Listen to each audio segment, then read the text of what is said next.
want to make sure that I acknowledge the sponsor of the show, Tiege Hanley, because Tiege Hanley sent me this new pack. They sent me the new Tiege pack, so I just literally pulled the paper out, got it out of the mail, and I started going through it, and I got a little bit more excited than I should. You know what I'm saying? So they did send me the Tiege pack, and I don't even know what this is yet. So I'm assuming this is what you get when you first order your Tiege, and I don't know what this is. Oh, this is dope. This is absolutely dope. Is this a nail kit? Ladies, get this for the fellas.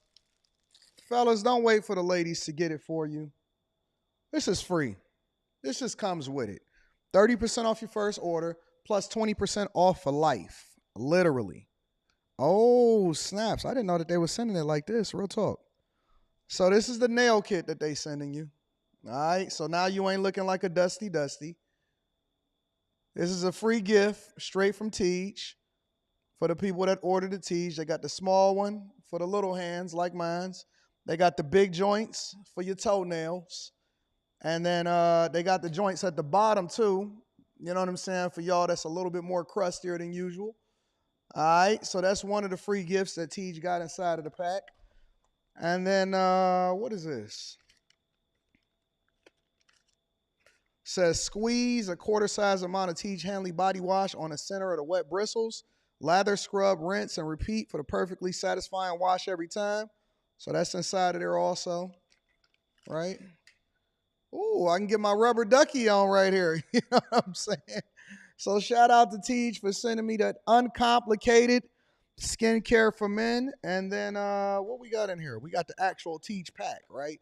So this is the normal Tiege pack, but then they gave me the supersized joint for the people. They wanted me to show the people exactly what they got when they ordered that first Tiege pack, when you're getting your 30% off your first order, and then you get your free gifts. You get 2 free gifts, and then the 20% off for life. So the 20% off for life is a new thing. And dang, I ain't even got my keys on me to open this up. Maybe I can use the little nail clipper thing. I ain't got to buy no nail clipper for my new joint downtown. And then you get all of the washes, all of the scrubs, all of the AM, the PMs, and all of that stuff. So you got the whole thing inside of there for you to make sure you take care of yourself. But you got to make sure you take care of it every day. Right? We don't want to miss days. We don't want to be looking like dusties. It does not absolve you from being able to make sure that you brush your teeth. Brush your teeth. It don't fix the teeth problem. Don't fix you ironing your clothes. Don't fix you being able to take care of your business. But it absolutely makes sure that your skin is phenomenal, even when you go in between shaves. You know what I'm saying? So shout out to Tiege Hanley. We absolutely appreciate you. Thank you for continuing to hold us down. I might do an official Tiege commercial, but I like just talking authentically to the people. I like giving the people the authentic look of what it is that you're dealing with, and I want you to hear from me personally, because anybody can do that little pitch and they can make some little videos, but very few of us can actually speak to the products of exactly what it is that you're supposed to use. So yeah, Tiege Hanley, 30% off your first order, and then 20% off for life. That's the Anton Daniels pack, 20% off for life. Using any other Tiege pack, make sure that you go ahead and let that go. And make sure you tap into the link that's in the description and take care of it, all right? What's going on is Anton from AntonDaniels.com. I appreciate you guys for continuing to rock with me. Thank you for tuning in for another edition of the Millionaire Morning Show. Anton is on his yoga game. You know what I'm saying? Let me get a round of applause for the yoga game. Why is people telling me to turn my mic up? My mic not loud enough for y'all? Y'all want my mic to be screaming? I don't want my mic to be too loud. I think my mic is fine. I think my microphone is fine. If y'all can't hear me and y'all think that my mic is too low, then let me know. And I will definitely turn my mic up. What's going on, friends and family? What's happening? Y'all got y'all Tiege pack? Y'all got y'all Tiege pack? Let me know if y'all got y'all Tiege pack. This live stream is sponsored by Tiege Hanley. 30% off your first order plus 20% off for life. On top of that, you get a couple of free gifts. So just like the live stream or the commercial before it, make sure that y'all tap into that Tiege pack. You said my mic is good? All right, cool. Well, then that means that we rocking. All right, so let me just get a couple things out the way. So we do have a live stream on After Hours tonight. I'm not sure exactly what I'm going to talk about on After Hours. I think I'm going to switch it up from something from what we normally talk about, and then I'll do it differently. Gardner in the War says, how's Biloxi so far? Biloxi is always awesome. You see the little boat, the boat going through the water early in the morning? It looked like I see a couple fishing boats and stuff out there too. But yeah, Biloxi is always a great place. I think that Biloxi is a place that, for me, I can go and get away, and I don't have to. I could just kind of be like completely out of the loop. You know what I'm saying? Like when I come to Biloxi and I go and do stuff, I'm kind of like off the grid in a way, if that make any sense. More than I would be because, like for example, I know that when I go back to Detroit today, um, even though I'm gonna get back, this afternoon slash this evening, and then I'm gonna do after hours from Detroit. I know that tomorrow I got obligations. We got to start doing the NFL draft. I got draft parties I got to go to. I got sponsorships that I got to be a part of. You know what I'm saying? I'm gonna be getting around in the city in my bike and stuff. From here, I just take a Uber everywhere. I don't drive. I can go out and chill and have fun with the people and then just kind of be chilling. So shout out to Biloxi. I love Biloxi, Mississippi. Like I said, I've even considered buying some property and building something here, but I'm not really familiar with. I was in downtown Ocean something. What was it? Ocean's what? Ocean Springs yesterday, and so I was able to walk around and check out. I've never been to downtown Ocean Springs, which is just like a little small. The downtowns here is not like the downtowns in a city or something like that. They like the little small, little spots and stuff like that. So it's dope. It is awesome, and so I love it here. I think that it's absolutely awesome. Make sure that y'all tap into the Patreon. Link is in the description as well as pinned to the top of the chat. Uh, we will be doing Stock Club later on this week once I get back to the studio so that I can add value into your life from that front and that perspective. And we're gonna get it popping. Plenty of good food spots. It's some really, really good food spots here, which I usually eat most of the time here at the hotel at the Beau Rivage. They actually got a couple more casinos that's being built. It's almost already like 7 or 8 different casinos is here. So it's a pretty dope industry. It's a lot of people that's moving here. I usually eat the majority of the time at the hotel because I get everything for free here, and so you know me. You know me. As much as I like spending money, I definitely also like being free. I got my Quentin pants on, my yoga pants. And so we chilling. All right, y'all ready to get into the show?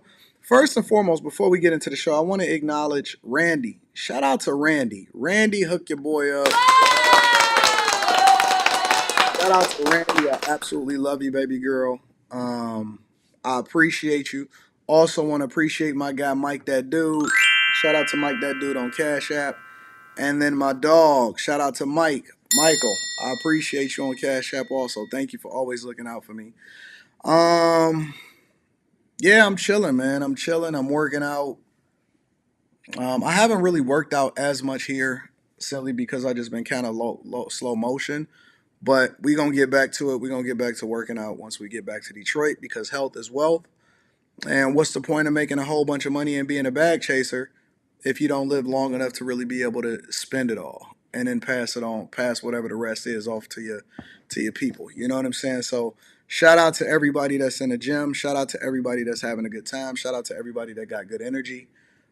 Shout out to the panel last night and Jazz and everybody that showed up and Furious and Quentin, Q, everybody, Foxy.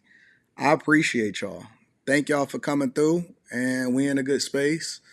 And you don't let anybody throw off your energy. You continue to go in that direction, and you continue to run it up. All right, y'all ready to get started with the show? Before we get started with the show, I wanted to talk about something yesterday that I didn't get a chance to talk about. Why are women? Why are women rejecting the soft guy era narrative? I see more people getting in their feelings as a result of this than I have in a long time. I seen people getting into their feelings when that conversation first started. When people, I think Kevin Samuels pretty much popularized it when he was asking, "What do you bring to the table?" I seen people getting into their feelings when the 50-50 conversation came along. I see a lot of people having a conversation about this stupid 4B movement. This 4B movement is so dumb because it's basically the rejection of it. Every time I click somebody's profile on Instagram or TikTok, when y'all send me these videos to review of the 4B movement and stuff, it's always some bigums. It's always a bigum or a person that you've seen that's obviously had a lot of problems in their lifetime and they made a lot of bad decisions. And so now they all saying, I read one comment yesterday and it said, let's embrace the 4B movement and only support other women and forget men. And it's like, what is that? I don't understand it. Like, I don't even understand. One of the reasons why it's very difficult for me to even get on board with this whole black culture thing, and this is before we get into the show. We about to get into the show. I just want to get my thoughts off. One of the reasons why it's so difficult for me to get into this whole black culture and we don't believe in alienating everybody, we just believe in supporting ourselves, is because you do. You literally cut yourself off and you alienate yourself from other people and other things when you only champion one thing. I don't even know how you can be a passport anybody. And I ain't even talking about passport bros or passport sis. I don't know how you can say, yeah, man, I'm this or I'm that. But then you basically going over and experiencing and adopting and even having sex with people from other cultures. It literally makes no sense to me. Oh man, but I'm all for the involvement of black people, but I only want to have sex and I only want to have kids with others, with lady boys over in Thailand. Don't you know that lady boys can't have kids? It makes no sense. You want to pour money into other things. And I'm just talking about the hypocritical nature of what people say and why people say some of the things that they say, right? But see, think about this. Life is supposed to be ever evolving and more colorful based off of your experiences. The negative experiences empower you and they make you better and they make you stronger and it shows you what not to do and then you leapfrog off of that in order to continue to be more successful. Okay? The positive experiences and the things that you learn in life is supposed to make your life that much more fruitful and productive. So why would I then reject an entire group of people or an entire race of people or an entire experience or an entire type of food or an entire opportunity? Don't you know that you miss your blessings when you cut off other people? Man, I only want to do business with black people. Okay, well then you could be a dollar millionaire or you could be a thousandaire instead of being a millionaire because God may have placed this other guy in your path to be able to give you a leg up or give you an opportunity, but you rejected him only because of things that he couldn't control or because you already had a bias or a preconceived notion of what you thought that person was about just based off of the color of their skin or their gender or something stupid or the industry that they in or the state that they live in. I see people all the time and they come up here and they say dumb stuff like, yeah, man, don't you know that Mississippi is racist? Now, if I had never experienced it for myself, then I wouldn't even have realized how awesome the people are and the fact that it's not racist. I would say that my experience down here in Mississippi, and then I've also traveled to different places around it, and New Orleans from here is only a little bit over an hour away. I see more interracial couples down here than I actually see over in Miami, than I see in Atlanta, than I see up north in New York, and even over in LA and in California. They don't care down here. They trying to eat good food. I see the people barbecuing outside of the gas station. And I'm like, oh man, that's dope. So I went and got a burger from the barbecue spot. It wasn't a food truck. It was like he pulled up with a grill and everybody was having a good time. So we kicked it with the people. They got their southern drawl. You know what I'm saying? The women is cool. The men is cool. But if you let people tell you or paint a narrative, oh man, I bet you won't go with none of these southern states or these sundown towns. And then you get down there and they be like, hey, howdy neighbor. Don't nobody care about what you think. Your internet preconceived notions, and this is one of the reasons why I set out to live my life like an open book, even though I'm a little bit more reserved and I don't vlog as much anymore, because I like to live my life offline just as much as I do have to create online. If you haven't gotten out and seen it for yourself, if I haven't traveled to some of these places and seen a lot of these places, and not just the popular places, but the places that's not necessarily seen as much as other people would, I would have this jaded, preconceived, biased perspective towards life and people. And it's not until you experience other things and other people that you realize that you're just stuck in your own little bubble. You don't know nothing about nothing. Most of these people have not been out the country. That's a fact. Most people haven't even really visited one or two places outside of their own state, let alone their own city. You're a product of your environment. You're a product of your hood. And the only people that you know is the people that you see with these weird talking points that can't even give you a real rounded, well-rounded view and an unbiased view of what experiences are, right? And so let me bring it back to the original conversation about people rejecting the soft guy era, right? Because you do realize that they basically trolling y'all and they showing you who you are by trolling you with the whole drizzle, soft guy era. Now, you're going to never hear me say that on no comments. I'm never going to just randomly say, oh, drizzle. I'm not saying no Diddy. I'm not saying none of that. I know y'all want to go with whatever the popular trend is. I'm not doing it. But they basically just trolling y'all. And they helping y'all to understand how stupid you look when you say, I want to be in this era, I want to be in this era as a woman, or you use men for resources, but then at the same time you say that you want to be equal or you want to compete with them. And then I seen a woman that I did a reaction video to that don't even drop until later on the day. And she was talking about how guys are sassy whenever it is that they reject a woman or they start to hold a woman accountable based off of the fact that she got her own money. And I'm like, who cares that you got your own? I don't know any guy that says, oh man, she got her own money, I don't like her. It's not until you lead with that in order to try to emasculate or prove that you're on the same level as or equal to the person that you're supposed to be in a relationship with that a guy then rejects you because he don't like your bad attitude. It's not that he don't like the fact that you're productive. You could be, I know plenty of productive women that come from other cultures that absolutely is phenomenal wives. A person that I work with, very much a very stern person when it comes to being productive in corporate America.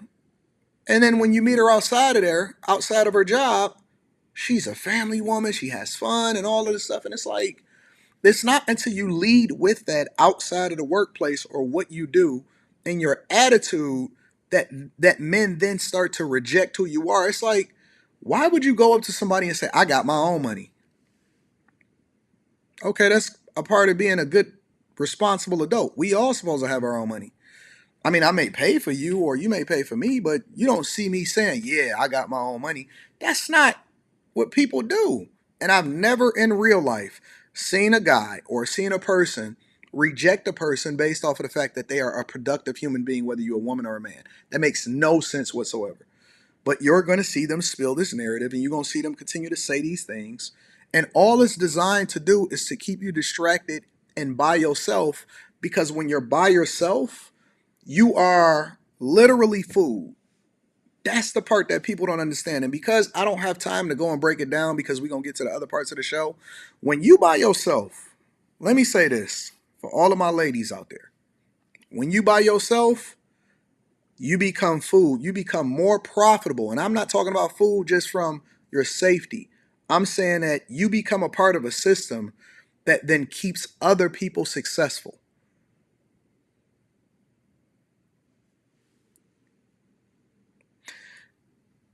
Women that are boss bees or like to lead with how great they are as a woman is nothing more than an opportunity for us to continue to profit off of your ignorance.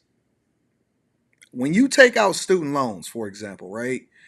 And you think that that's the thing that's going to give you a leg up, and you spend more money than you're supposed to because you don't have any guidance and understanding, what you then become is a consumer and an interest payment for the federal government in order for us to continue to not only force you to vote a certain way, but also so you can continue to fund all of these social programs that we don't even like from a liberal or conservative perspective.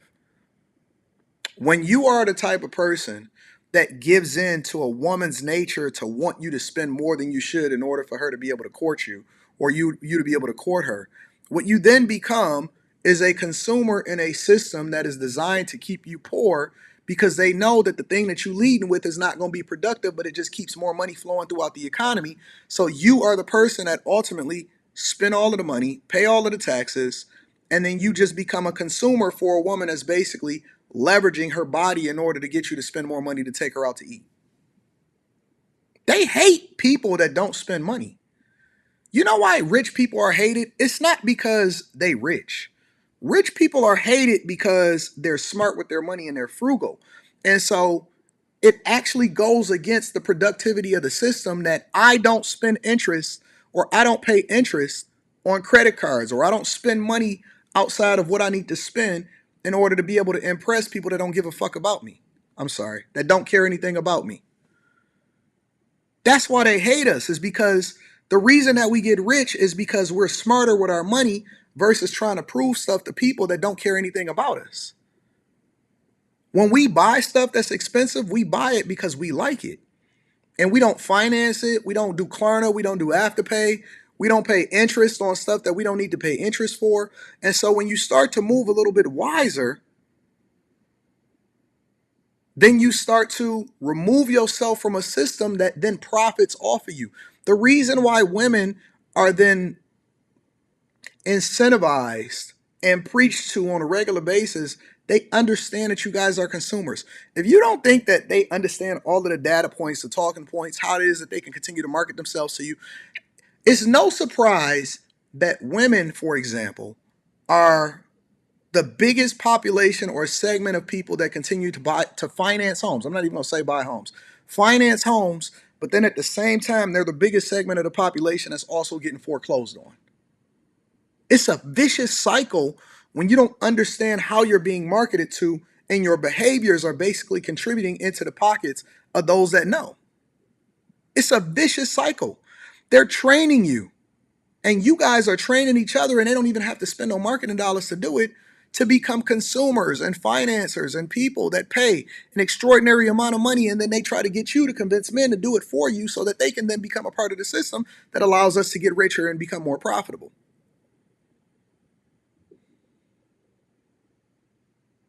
Your rejection of logic, your rejection of the right thing, your rejection of traditional values is literally keeping you poor. Your life decisions are keeping you poor. I sat there on a panel last night and I told people they need to unplug and reset their mindset.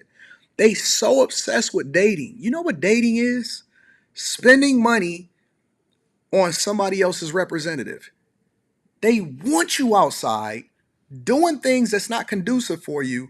And the more they keep you inside of the system, the less likely you are to be successful when it comes to relationships, which just makes them more profitable, because the minute that you start pulling 10 times your weight as an individual, you then start to remove yourself from the fact that other people that are then selling you things can't profit off of your distress. The poorer you are and the dumber your decisions are, the more profitable it is for the people that then can leverage that against you. Have you thought about that? Why would you reject going half with somebody, just in concept, when this is the person that can actually help you and drive you out of poverty or out of this rut? Because you guys together working in tandem is much more productive and profitable while driving down the cost individually. The whole idea of group economics is that we're reducing our costs and increasing the amount of money that we make to pour into the things that's more meaningful into our life. If that's not the very definition of marriage and the foundation and then building around yourself in group economics, I don't know what is. The reason why people are rejecting relationships is because the things that you are preaching or you're looking for in a spouse is wrong, which then drives you to divorce and then ultimately puts money into a system that's designed to keep you poor.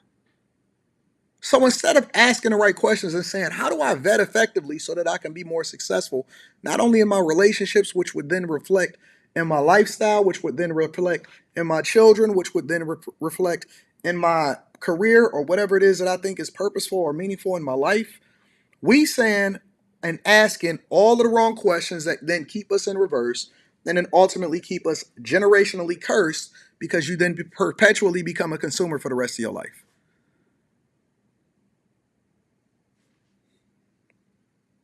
But they're not going to tell you this because success and greatness comes from a mentality first that then translates into your actions. Is this too deep for y'all? Do we need to move this over to after hours? Because I know that we on a Millionaire Morning Show, but I'm trying to help you to understand that how you think and how that translates into your daily life. And no matter what it is that we do, it all comes back down to profitability and the money.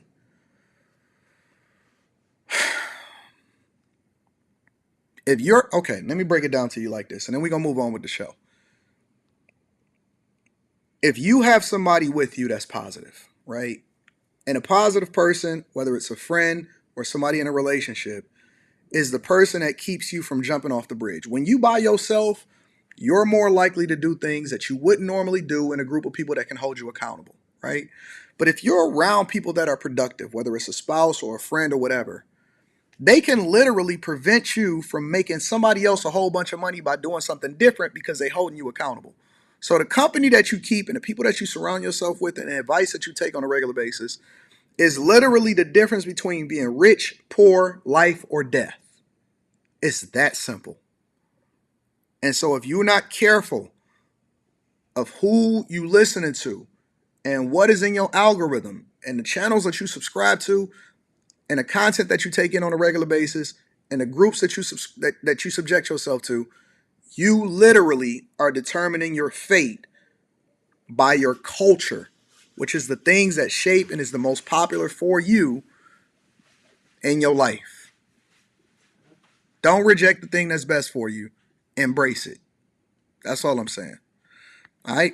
Let me go ahead and get popping. We're going to go ahead and get started with the show. Shout out to Jay Johnson. Jay Johnson says, I'm sorry to whomever it offends, but right off the bat, I thought that soft guy era stuff was gay as F. Why would a man want to call himself soft? See, you don't get it. It's literally a troll. I heard one guy say she better treat me like a lady. I don't know if y'all really understand what y'all saying, but okay. Thank you for the super chat. Wealth Building Journey says, it's the feelings economy, time validation issues keep them ignorant from the real play, which is to invest money in assets instead of spending it. Shout out to the Wealth Building Journey. I'm going to be reading the super chats throughout the show. Y'all ready to go ahead and get started with the show and get it popping? I'm absolutely ready. I'm juiced up.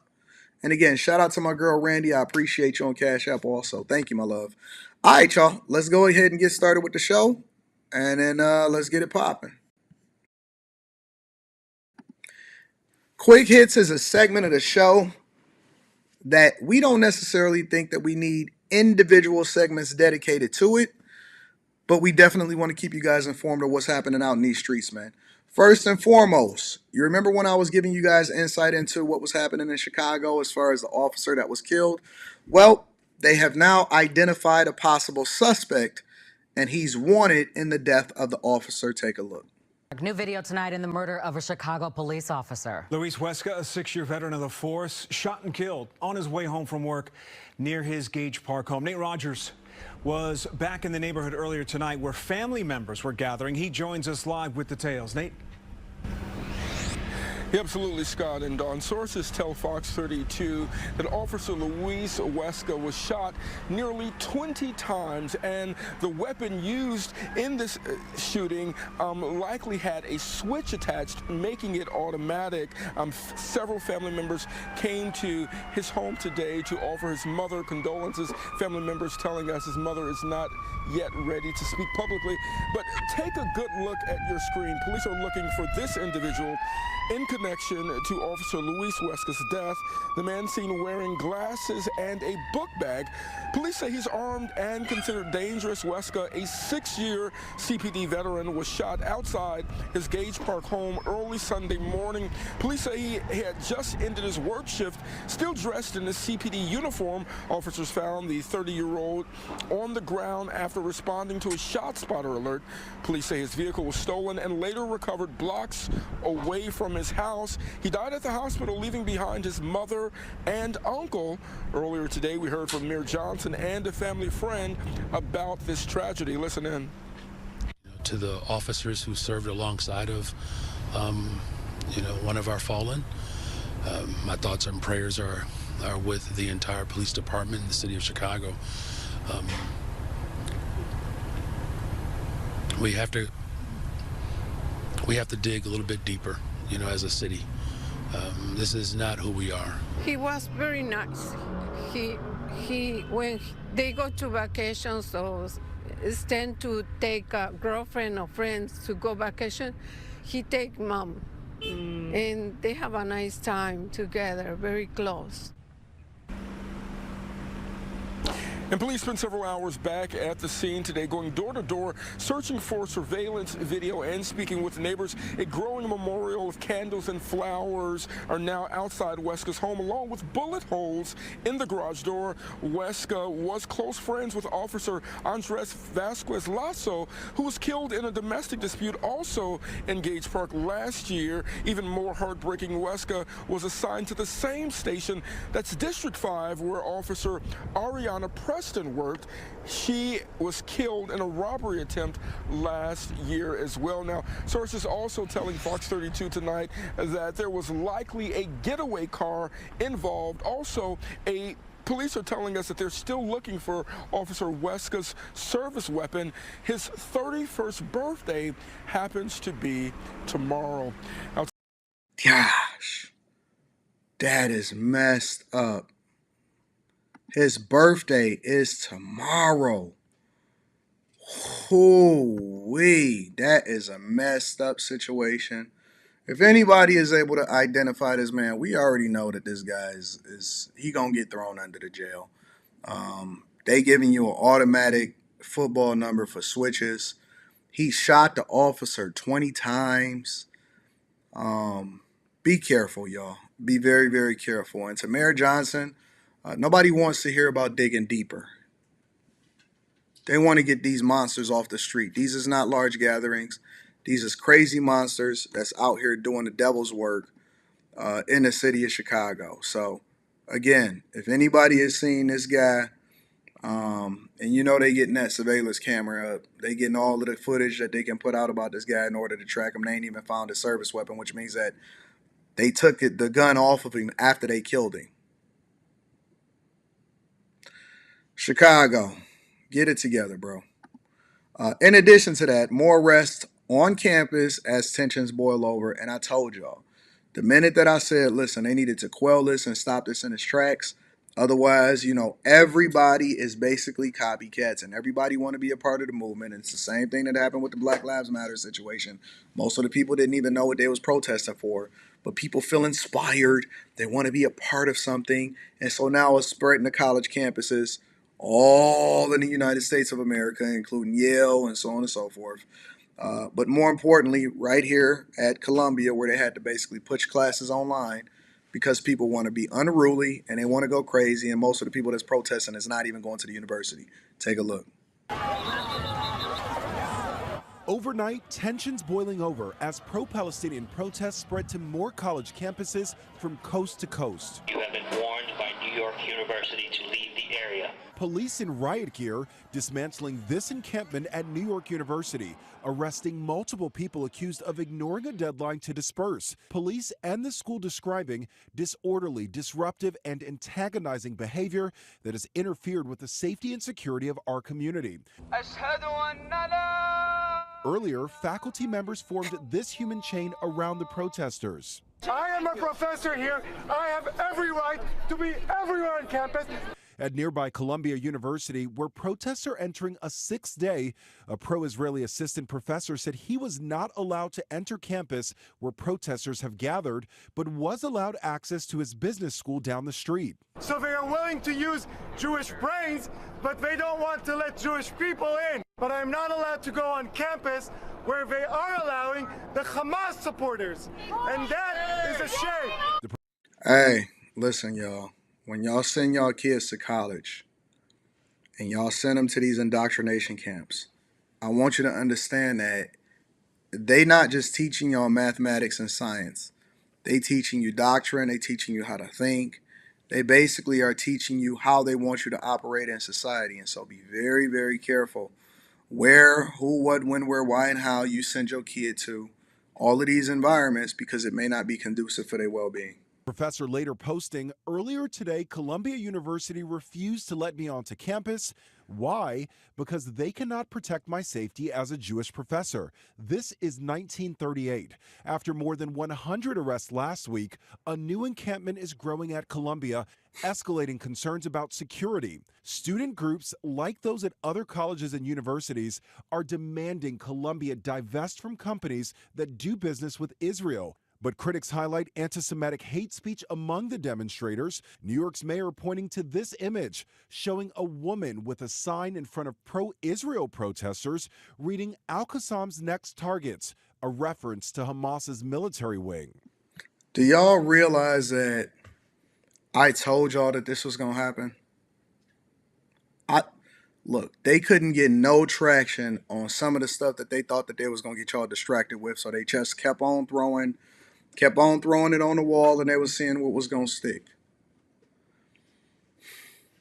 Nobody is talking about the migrant crisis anymore. Nobody is talking about inflation the way that they need to anymore. Everybody is talking about this. Nobody is talking about what it is that we funding and we spending resources for.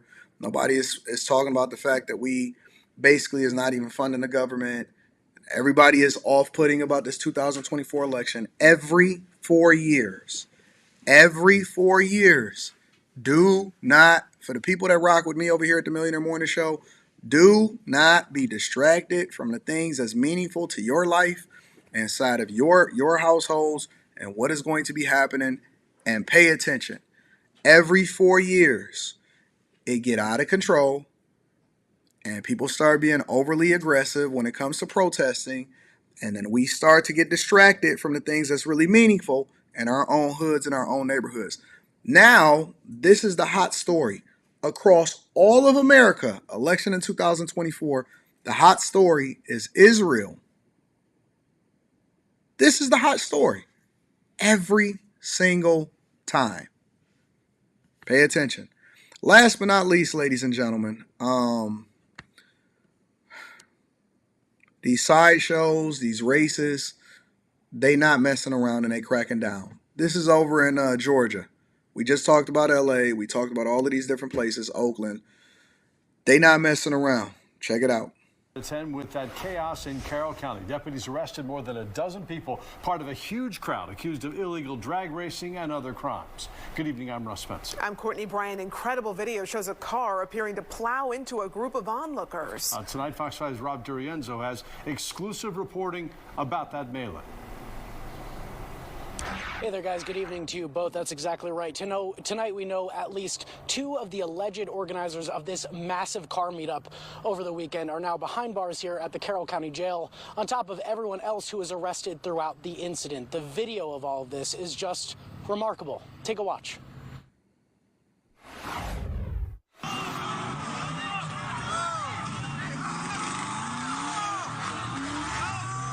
That drew a crowd of probably about 1,000 people. Carroll County Sheriff's deputies say it was an absolute free-for-all at the Kennedy Estate subdivision on Saturday.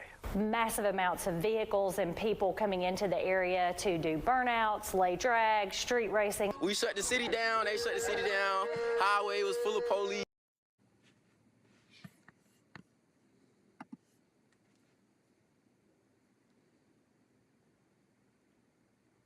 Need I say more?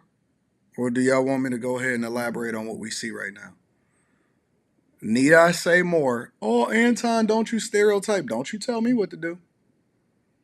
When I see certain things, I'm going that way.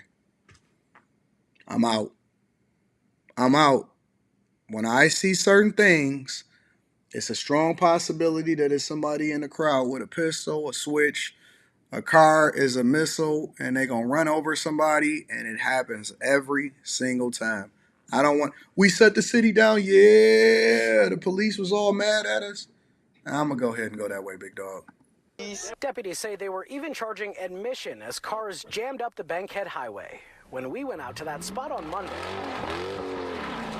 they were were back at it and defending the 420 gathering. We just had a legal event, man. Everybody had fun.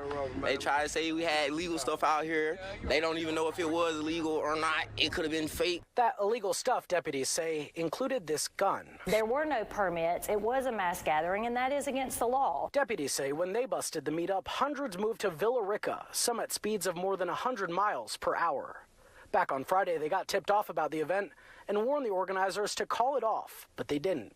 They've now charged 33-year-old Preston Bailey and 43-year-old Rashad Bailey with promoting a drag event, reckless conduct, and a county mass gathering ordinance violation. One neighbor who didn't want us to identify her for fear of retribution says she was told cops couldn't do anything because the gathering was on private property. I've been concerned, with people getting hurt with the large crowds.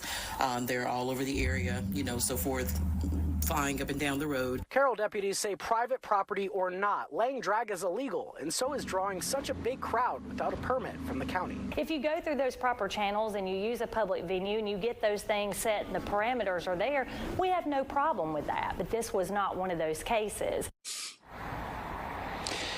So people basically getting plowed over, ran over, no ambulance, no nothing. Everybody just doing whatever they want to do with a bunch of stolies.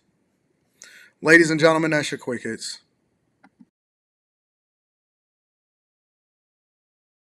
All right, let's get right into the show, y'all. I want to go ahead and get it popping, and we just going to go straight into it.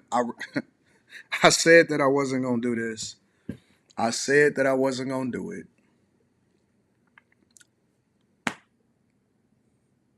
Every time I want to leave, something keep pulling me back. Every time I want to leave, something keep pulling me back. Every time y'all pull me right on back into this conversation. And so we just going to knock it out real quick. We're not going to have no long dialogue about it. I'm just going to have this conversation based off of showing you what's in these subpoenas. Basically, the FBI is all over Dolton. It's unfortunate. Make sure y'all hit a like for the algorithm, subscribe to the channel, and turn on your notifications. Let's rock. This is wonderful news. We've been waiting on this for some time, and now finally, someone has heard us. Jubilation in South Suburban Dolton after federal agents serve a pair of subpoenas on Village Hall, part of what appears to be a blossoming corruption investigation into Dolton's mayor, Tiffany Henyard. Today, Fox 32 obtained copies of those two subpoenas, which offer something of a roadmap to that federal investigation. Our Dane Placco has more. Like to look at them? Absolutely. We showed Dolton trustee Tammy Brown the subpoenas that were delivered by 4 FBI agents at Dolton Village Hall Friday afternoon. Directed to the Village of Dolton's custodian of records, they're headlined "Subpoena to Testify Before a Grand Jury." And that's significant because it's our first official confirmation that a federal grand jury has been impaneled to investigate allegations of rampant corruption in Dolton. In fact, the subpoena discloses they began meeting in November of last year. Oh, my God. Someone has heard our cry. Finally, someone has heard the residents of Dolton, and they're actually going to do something about it now. One of the subpoenas asks for personnel and disciplinary files for 29 Dolton employees. Trustee Brown reviewed the list of names and told us they all have one thing in common. All of these people are loyal to the mayor. Every last one of them are loyal to the mayor. Ask you a couple questions. The other subpoena asks for information about Village Administrator Keith Freeman, Mayor Henyard's top deputy, who you may remember tried to block us from talking to the mayor when we did a story about her police security detail last year. Mayor, why do you need so many officers, details, or your security? The subpoena focusing on Freeman asks for payments, tax records, and any contracts given to a list of companies, some of which are associated with Freeman according to a search of LLC records. It would be my somewhat educated guess that there have been allegations raised by third parties that those businesses, or at least some of them, were sham businesses. They didn't really exist. They provided no legitimate services. And he was submitting phony invoices to the village, which were being paid. Former FBI agent Ross Rice says even though the subpoenas require Dolton to turn over the records to the grand jury on May 13th, it's likely the investigation is nowhere near wrapping up. You have two separate subpoenas for two different types of records. And that means it's what I would call a multifaceted or a multi-pronged investigation. Last week, Freeman was charged with bankruptcy fraud for allegedly underreporting his income at Dolton and Thornton Township by about $100,000. Trustees who've been battling. Hold on, wait. Hold on. So y'all finessing the city out of money. Then you file for bankruptcy in order to avoid paying creditors.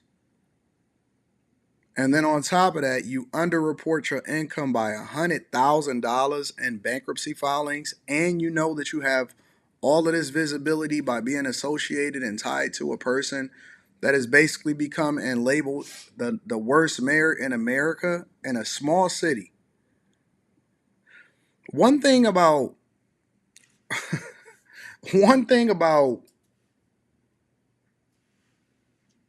being around people that draw a lot of visibility, right? If you are around somebody or somebody that is very much hated by the general public or people that's around them, you then become a target. And so in that situation, I don't know if they was just naive, stupid, just this dumb, or they really thought that they was Teflon like this, right? And that when you around some people, you have to have every T crossed and every I dotted, and you can't be associated with, doing, or participating in anything that is not right. I mean, everything got to be on top of things. Every contract, every business, you have to be doing things on the up and up. You can't do nothing wrong. Nothing wrong. Or they gonna find it. And the one thing that they're able to get you on, regardless of whether or not they can even prove your level of corruption, is the paper trail.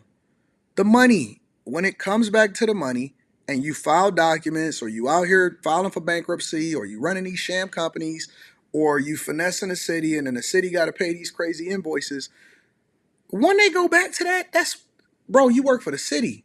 You work for somebody that is public enemy number one that's working for the city. That is public information. That is under the Freedom of Information Act. You're using public tax dollars to enrich yourself. You don't think that that's gonna kill you? So when the news show up and they got a bunch of cameras around, you know they're gonna be pulling documents. You know they're gonna have you going down. Bro, they did the same thing that Kwame Kilpatrick in Detroit. Do y'all know what got Kwame? Because they was always after Kwame. It was from the minute that he came into office. They didn't like the fact that he was brash. They didn't like the fact that he was young. They didn't like the fact that he was tall. They didn't like the fact that he was a former football player. He had a whole lot of charisma. Black people loved him and supported him. And he had won big in the city of Detroit, right? And so in that instance, you can't be fucking on no other chicks. I'm sorry. You can't be busting down no other chicks. You know what I'm saying? The people, what people do is they first go after everybody else around you. And then when the walls start closing in, they start going after you. They go after everybody around you, and then they go after you. Kwame, the way that they got at him was texting back and forth on a public device and having an affair with his chief of staff. Had nothing to do with the city whatsoever. And so once they start pulling all of that, then it just start opening up Pandora's box. And then everybody around them and all of the people that's around them, they was like, shoot, they paying attention to my business, you changing my business. And it just went all downhill from there. That's how they got him. It was a public device that they was texting back and forth on and going back and forth about an affair that they was having. Just completely unraveled his whole world. And when you are in public office, you don't want to do, bro, when you in public office, you don't take no contracts. You don't do nothing dirty. You get paid your salary. You make sure you run it up. You stay out of the limelight. You only talk about city business. All of this stuff that she had going on, she was promoting herself. She on social media. I'm the people's mayor. She going back and forth with vloggers and stuff like that. Are you crazy? Are you insane? So you want to be loud. You up there making almost 300 bands a year in total compensation when it comes to your lifestyle. And all you got to do is be quiet, play ball, do the things that the city wants you to do, work in the best interest of the people, not overly promote yourself, and get that and get paid. So stupid, bro. Henyard say after seeing Freeman all over the federal subpoenas, it's time for him to go. Termination, not suspension, pending investigation. The investigation is ongoing. Termination. Immediately. The only response to the subpoenas from Mayor Henyard so far came on social media over the weekend when she posted, quote, "To all you clowns that's a part of the circus, stop chasing fake news."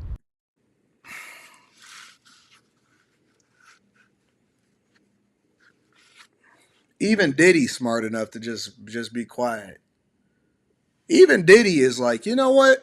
I'm going to just get on my bike and I'm going to ride around Miami Beach. I ain't got nothing to say to nobody. I don't got no beef with nobody. I'm going to just let y'all have it.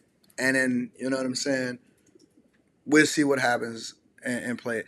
Ain't nobody even talking about Diddy no more except for Gene Deal. Ain't nobody even talking about Diddy. Yo, we've been talking about Tiffany Henyard for years now. And every time something happened, the first thing that she do is she pick up her device, she go to social media, and she start talking big jump to all of y'all clowns and stuff like that. Man, girl, are you stupid? What is wrong with you? Why is she talking? Why is she not trying to make friends with Kool-Aid? Instead, she making enemy with shots on social media.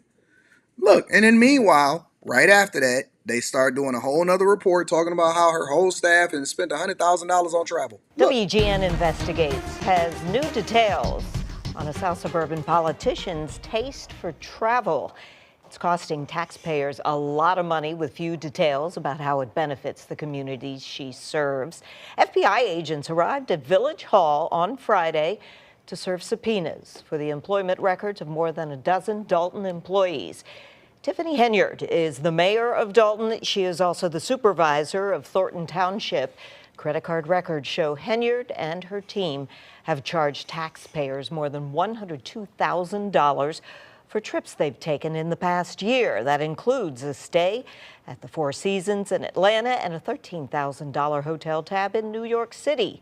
Township taxpayers also paid for a trip to Las Vegas, in which a Dolton trustee is accused in a civil lawsuit of sexual misconduct with one of Henyard's aides. The group was in Sin City to attend a conference that connects retailers with communities for potential projects. But several. And it's so funny because now they saying, look, y'all spent $103,000 just on travel alone. 103 bands. 103 bands. See, and that's not being a good steward of the city's money because you wouldn't do it on your own. And so they leveraged the fact that they was in a public position to be able to take advantage of the fact that they had a free piggy bank on behalf of the taxpayers, especially in a community in the county where people are basically living in poverty. And they started to have a whole bunch of trips and have a bunch of fun and say, man, but I'm able to do this. You're not being a good steward of people's money, and you're not being a good representation of the city. So be very, very careful. If y'all thinking about getting any of these public jobs, or y'all want to run for city council, or y'all want to be, you're going to be under a microscope, bro. We already under a microscope enough just being on social media. Real talk. We under microscope enough just being on social media. And when you throw in that cocktail bomb of brash and talking junk, man, you can't fight the world. You cannot fight the world. Y'all better be careful. When you get these public jobs and these public positions, do the right thing that's in the best interest of the people, or you're gonna find yourself on the tail end of the stick. So, listen, man, I'm going to keep an eye on it. I'm going to pay attention to what's happening over there in Dolton, but it just don't look good. Whenever the FBI, I don't like three-letter abbreviations of organizations. I personally don't myself. I don't like FBI. I don't like IRS. I don't like CIA. I don't like I don't even like LGBTQ. I don't like none of these letters. I don't like nothing and nobody that got 3 letters in their name. Real talk. I don't. When I see an abbreviation, but who is that? Right now, I don't even like the NBA. Real talk. I don't even like the NBA. The NBA has disgusted me. So much so, I just canceled I ain't doing this. I'm not going to keep going back and forth with y'all. Anything with 3 letters in it, I just look at it with a side eye. Anything with 3 letters, ATF, DEA, Black Lives Matters, BLM, facts. Leave anything with 3 letters about of it. I don't want to be a part of it. Y'all can just go ahead and keep it moving, and we just gonna keep it going. Whenever y'all start to get the CDC, see that? SEC, all of it sound bad to me. You say what's wrong with the NBA? The NBA, man, they've been put on a bad product, bro. They put on a bad product this year. I'm not a fan of it. So BET, I don't like it. I don't like BET. OCD, nope. What is that? Obsessive compulsive disorder or some crap like that? I don't like none of that junk. AT&T, that's not technically 3 letters though. The and, maybe so. Finding love in the Dominican Republic says, you are on the wrong side, Anton. Protesting, especially at colleges, has been an American history fabric for decades, especially in the 60s and the 70s, before you were even born, so chill. It's a lot of things that happened in the past that we need to do away with. You know what else was a part of American fabric? Slavery. You know what else is a part of American fabric? The Holocaust. Well, maybe not the Holocaust here, but in a general sense, we had to participate in it and a lot of people died. Wars, bad politicians, prostitution, women breaking up families since the 70s. Feminism is a part of American fabric. Just because it's a part of history don't mean that that's what we need to be doing. When you learn better, you do better. And we abolished slavery. And so now we got to get rid of it. And y'all, listen, we respect your right to protest, but you're not going to do it outside of the parameters by which the law allows. In the same way that immigration is a part of American fabric, but we don't allow illegal immigration. Man, listen, y'all trying to debate with the wrong one. A lot of things that's a part of American history and the American fabric, but I don't give a piss what y'all say. It's a lot of things. Bombs, y'all said it, atomic bombs, feminism, the Great Depression. I'm not about to keep on bootlegging. Racism. Oh man, that is as old as gin. Girl, if you don't get that, I don't care nothing about that. And you finding love in the Dominican Republic. How you gonna talk about what the fabric is of America and you over in the Dominican Republic? Hold on, bro. You are over in the Dominican Republic, fam. Finding love in the Dominican Republic, talking about what we should be doing in the American is crazy. Do y'all look at y'all screen names and do y'all look at what it is that y'all putting before y'all decide to do it? Or do y'all just type and then y'all just be in it? Y'all just be typing? Let's move on with the show. Finding love in the Dominican Republic is talking about American culture. Got it. Got it. Let's go and get over to the money, y'all. So, the name of the show is called Pro Union. The name of the show is called Pro Union. Now, is Anton Pro Union? I understand why the union came into existence in the first place. I also understand that the need to be able to negotiate or bargain collectively. My experience with the union was one of a negative experience, and that's when I was in the union, Local 600, But also on top of that, I also understand how unions have killed American jobs and accelerated the exodus of American jobs here in the United States of America. Now, unions have largely been unable to organize in southern states. They have always in southern states resisted unions and the right to work and their ability to be able to make a decent living and low cost of living and all of this stuff, right? But Shawn Fain, and I said it, changed everything.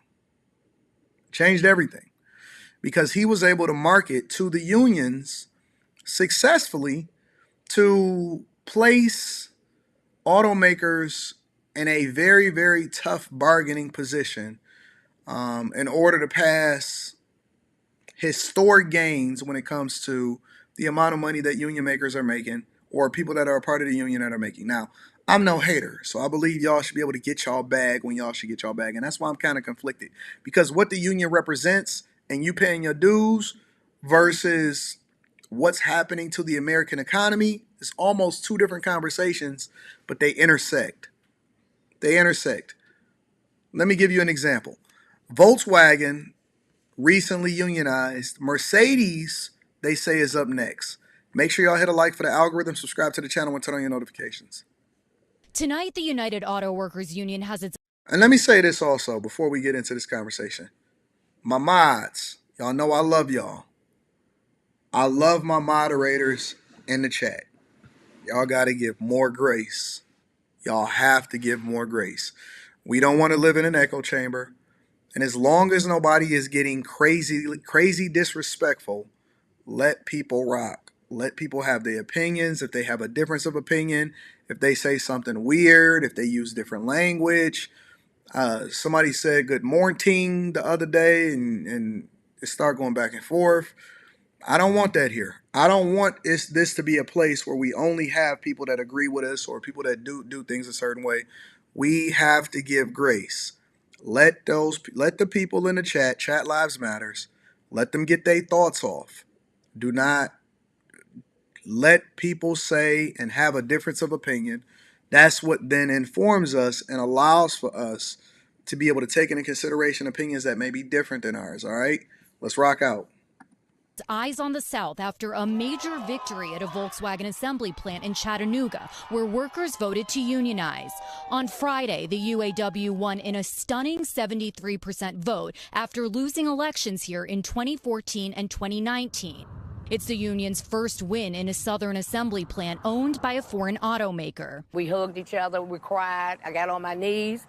I thank the Lord. In 3 weeks, UAW is taking their fight to Alabama, where workers at 2 Mercedes-Benz plants in Tuscaloosa will vote to unionize. When we started this campaign, we kind of that little bit of a pride, we wanted to be the first. We're now a shining example to these other plants. Experts say this win could be a watershed moment in the labor movement, which has already picked up momentum in the last year in industries like healthcare and Hollywood. UAW won major contracts in Michigan last year with the country's big 3 automakers. President Biden, who stood alongside auto workers in Michigan during their strike, congratulated the workers in Tennessee and criticized 6 Republican governors, including Tennessee Governor Bill Lee, who tried to convince workers not to unionize. I think it was a mistake, but that's their choice. In a statement, Volkswagen thanked its workers for participating in the election and said they're waiting for the results to be certified. That could come in a matter of days as UAW rallies across the South. Priya Sridhar, NBC News, Chattanooga, Tennessee. Let me give it to you from a different perspective before I give y'all my opinion. Workers at a Volkswagen plant in Chattanooga, Tennessee, voted overwhelmingly to join the United Auto Workers Union, marking a major breakthrough for the labor movement in America. On Friday, some 73% of workers at the Tennessee plant voted in favor of joining the UAW. This is the first time that a foreign car maker's plant in the South has voted to unionize. Now, this is a huge deal because the American South has been skeptical and even hostile toward labor unions for decades. Republican leaders and the business community in the South have warned for years that unionizing would mean a loss of jobs. And this Chattanooga Volkswagen plant had previously voted against joining the UAW twice. in 2014 and again in 2019. All of this comes about 5 months after UAW workers ratified historic new contracts with record wage gains and improved benefits at the big three automakers in Detroit. With this win out of Tennessee, the UAW will expand its focus to other southern plants, hoping to organize at least half a dozen more over the next 2 years. Another vote will take place next month at a Mercedes-Benz plant in Alabama. Joining me now to talk about the power of American labor movement is Sarah Nelson, international president. Now, before we hear what she has to say, let me also give y'all some insight on what the sentiment is about that Mercedes plant over there in Alabama. Check it out. Governor Ivey sharing her concerns over United Auto Workers. She joined other governors in issuing a statement yesterday. It comes as some workers at the Mercedes-Benz plant in Vance move forward with efforts to unionize. WVTM 13's Aaron Llewellyn explains how they feel about the governor's joint statement. Mercedes-Benz employees in Vance still fighting for workplace rights. When your employer won't listen to you as a worker, the only choice you have is to unionize, to have your voice heard. Benz employee Jeremy Kimbrell says he and his co-workers decided to unionize after a worker who was battling cancer was fired for using his phone on the job. Employees also claimed they stopped getting raises and their pay scale changed, forcing them to work long hours for little pay. We have tried to use the open lines of communication that they talk about, and they wouldn't listen. They've got a long history of not listening. On Tuesday, Governor Kay Ivey released a joint statement with 5 other governors in southern states, saying in part, "We have worked tirelessly on behalf of our constituents to bring good-paying jobs to our states." Maybe in the beginning, it made sense that they paid their workers less and the benefits weren't as good. There's no reason for a worker in the South to make less than a worker doing the same job in the Midwest. I'm going to read that super chat shortly. I appreciate you guys. Or anywhere. The statement goes on to say, "The experience in our states is when employees have a direct relationship with their employers that makes for a more positive working environment. They can advocate for themselves and what is important to them without outside influence." A hot topic in the news right now is a free and fair election.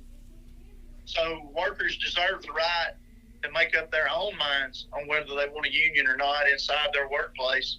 And it would be good if all the governors and the politicians would respect the workers to make up their own minds, and then they can have a free and fair election. So let me go back into this conversation, and then I'll give my thoughts on this whole situation. I just want to keep you guys informed and update you on everything that's happening from when we covered the whole unionization, well, not the unionization, but the workplace fight with the UAW, with the big three, with Stellantis. I'm so used to saying Chrysler here in Detroit. Stellantis, General Motors, and Ford Motor Company, and then them trying to organize over at other organizations, including Mercedes, and obviously winning their contract over at Volkswagen. This is what the sentiment is from a flight attendant union that is now trying to be a part of the UAW.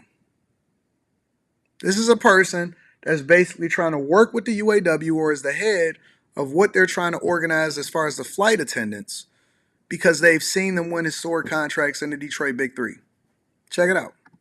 For the Association of Flight Attendants. And while you're not an auto worker, Sarah, there are similarities between the auto workers and the auto workers union in the north, and the sort of things that have gone on with flight attendants and airline workers. There's a lot of history here, and this feels really monumental to me.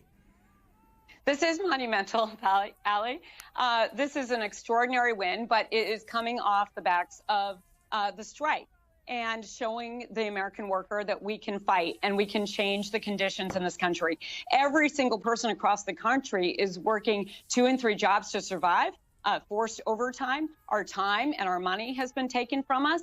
And so this is not just a fight in the South, although the South is really where we've got to win big, because this is where workers have been exploited the most, oftentimes to attract companies from outside the country, and to bring those companies in on the backs of the workers who have subsidized those companies with low wages and a lot more time on the job.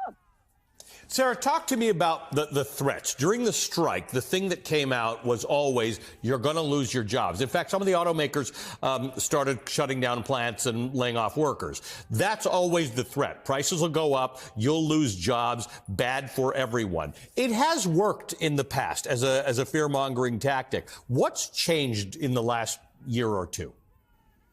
What's changed is that workers see that that tactic is a tactic to continue to make us desperate for this work, to make us feel lucky that we should have a job, rather than helping these companies understand that they should feel lucky to have our work.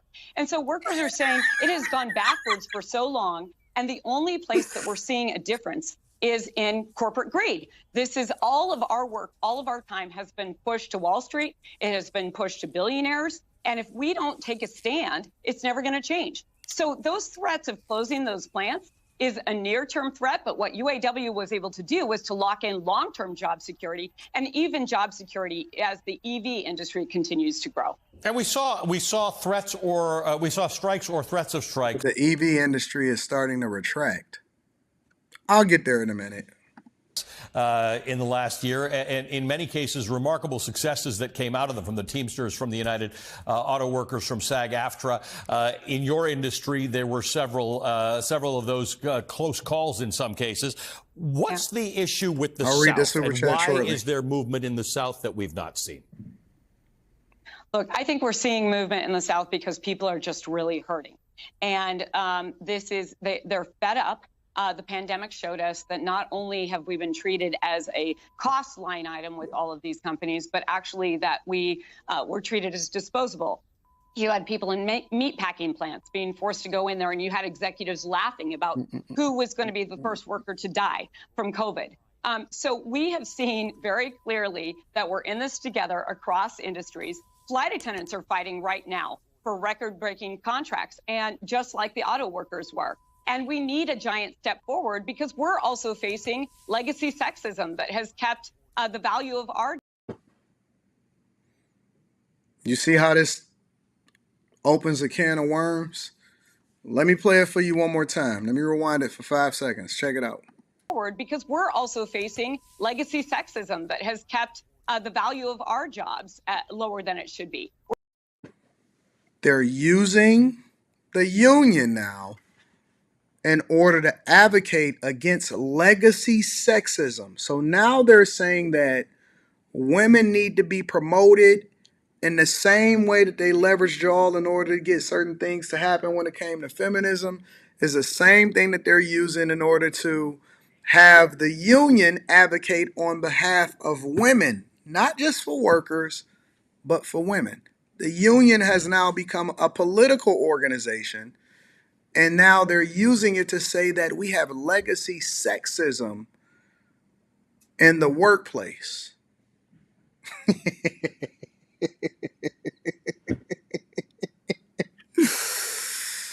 Oh my God. Let me tell you something, bro.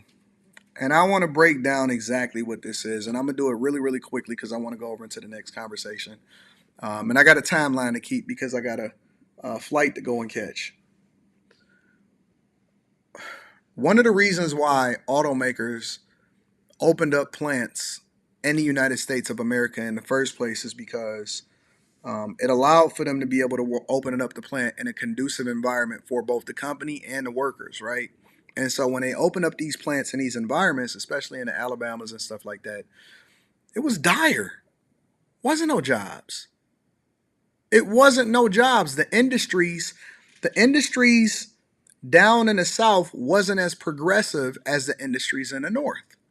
And so now they've established these plants in these locations, and you know, at a time where workers were saying, oh man, we just happy to have a job, we doing better than we ever have before, they've gotten complacent. And then they was paying attention because we all have social media now to what was happening up in the North with the big three. Now, what they didn't know was that the big three was laying off workers, most of the temporary workers, especially over at Stellantis, they all got laid off. I'm going to go into a completely different segment where I'm telling y'all where the layoffs is happening over at Stellantis some more. With white collar workers, because they're trying to contain costs in order to continue to promote manufacturing, because they still got to get these cars out, hopefully, even though consumers are buying less cars, considering that the cost of cars is continuing to explode because they have to pass that cost over to the consumers and the legacy costs that come along with manufacturing, especially when it came to the workers. And so what happened was the South had created a more conducive environment for automakers to be able to open plants down there. And so they did so, and they did so under the guise that they wouldn't be able to be controlled by the unions. Now, whichever side of the fence that you stand on, that ain't got nothing to do with me, right? If they want to unionize, as long as it's legal within the United States of America, they're more welcome to do so. But what I'm telling you is that all of this is going to do is accelerate the expansion of robotics, the need or the lack of, or to remove the worker itself. And they're going to have less people doing way more jobs, and they're going to accelerate investment in that. That's what I see personally. I see automakers either pulling out or just spending more time and money towards investing in automation, robotics, and things like that so that they need less workers. And then they can bust the union up because union membership is dwindling. It's not growing with jobs themselves. Now the union is dependent on organization in order to continue to grow the ranks of the union. So that's just my thoughts of it in a particular, in a general sense. Let me read a couple of the super chats and then we'll continue over with the show.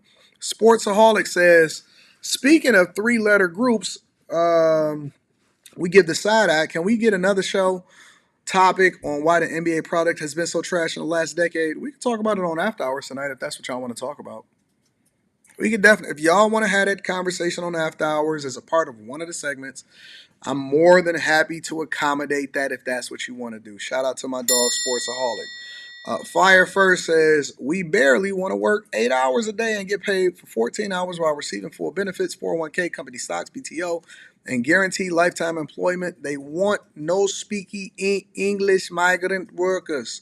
Shout out to my dog, Fire First. I appreciate you. Greatness to Work says, 19-year UAW machinist member here. All jobs should be union. If not for unions, everyone will be making $10 an hour or replaced by illegals. Unions has neutralized corporate greed for decades. Well, I disagree with you on that because I think that y'all are more valuable than you are.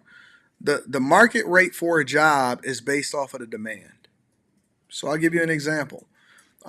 Designers, when it came to technology, weren't as trumpeted or championed, and we didn't make as much money in the late 90s as we do now because user experience then became a thing and that people wanted better applications. They didn't just want developers. And so even though designers and software engineers has never been,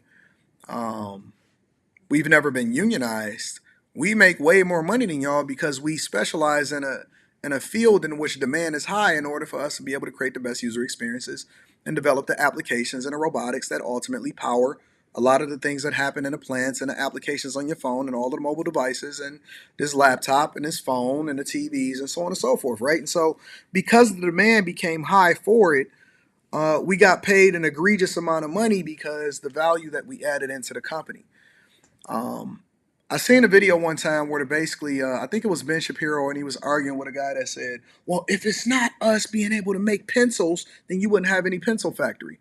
Okay, so you completely ignore the fact that I can get anybody to make a pencil outside of the idea that I have to make the capital investment in order for us and take the risk for you to even be able to have a job in the first place.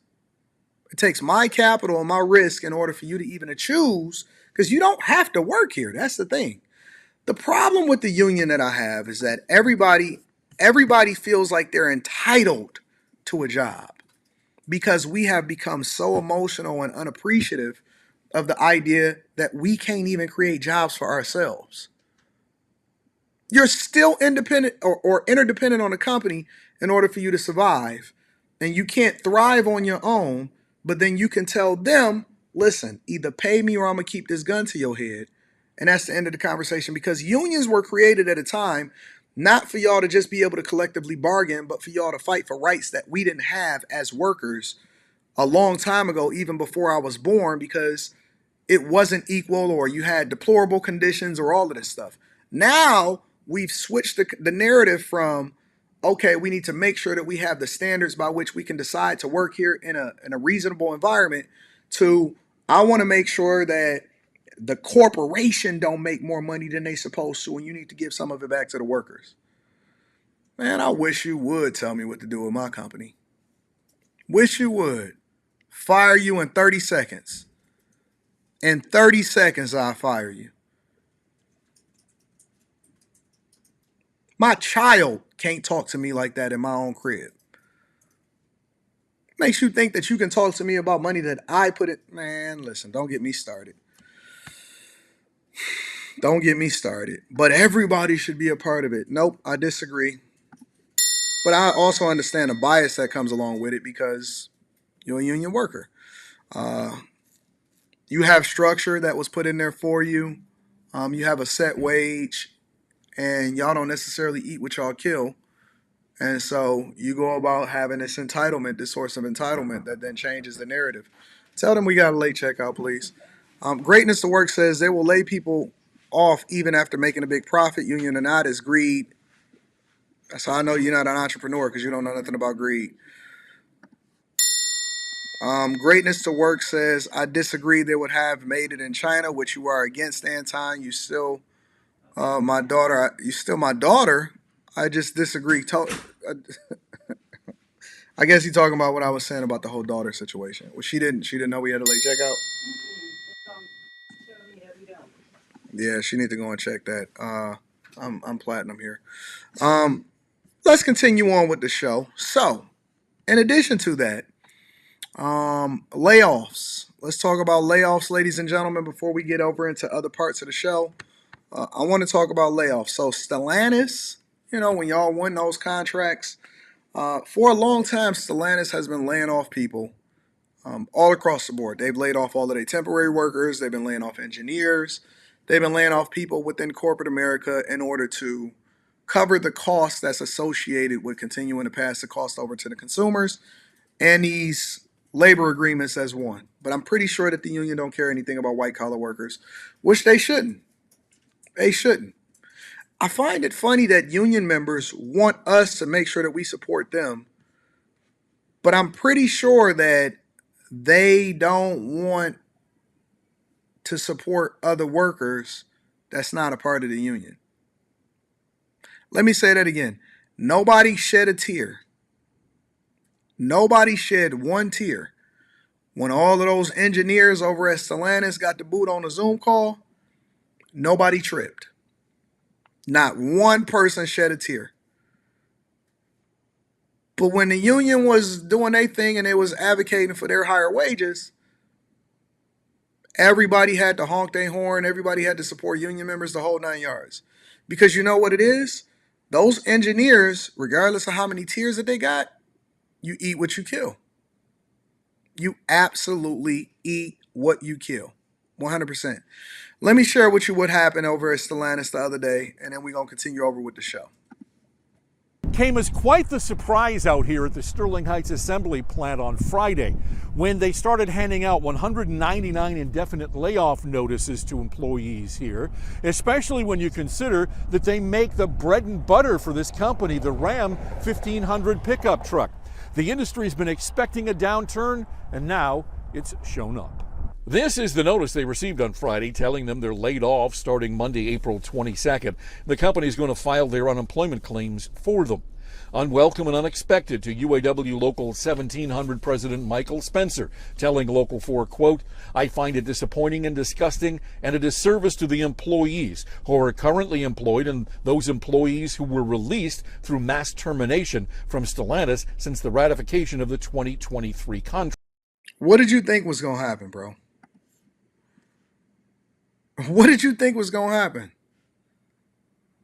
If the company needs to make some adjustments or they can't pass all of the cost over to the consumers, what did you think was going to happen after you ratified the contract? You didn't think that it was going to be some bloodshed? I'm pretty sure people ain't tripping. Most of the people ain't tripping because a lot of the people got the raises and the promotions and the contracts. And so the only thing that matters, listen, the only reason that people rock out with the union as hard as they rock out with the union is because it benefits them. It's not that they actually believe that everybody else needs to benefit as a result of it.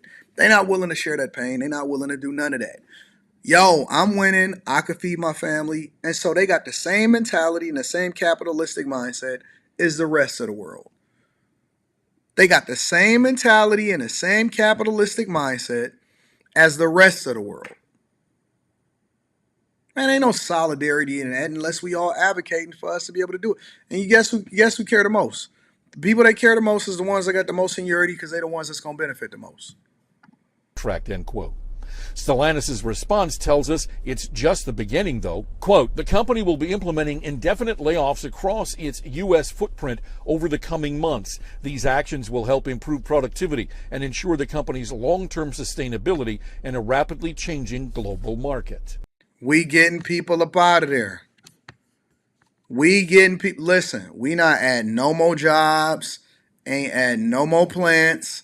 We gonna trim this as much as we can trim it, as fast as we can trim it, and then we gonna see what happens on this next deal and this next ratification and this next contract that we do. We gonna trim the workforce slowly but surely. We gonna move products up out of there. We gonna meet whatever minimum obligation that we gotta meet as far as the ratification of that contract, and we getting these people up out of there. And they gonna be investing more money, not in the people. They're gonna be investing every single dollar that they can into automating the process, maximizing margins, and eliminating people.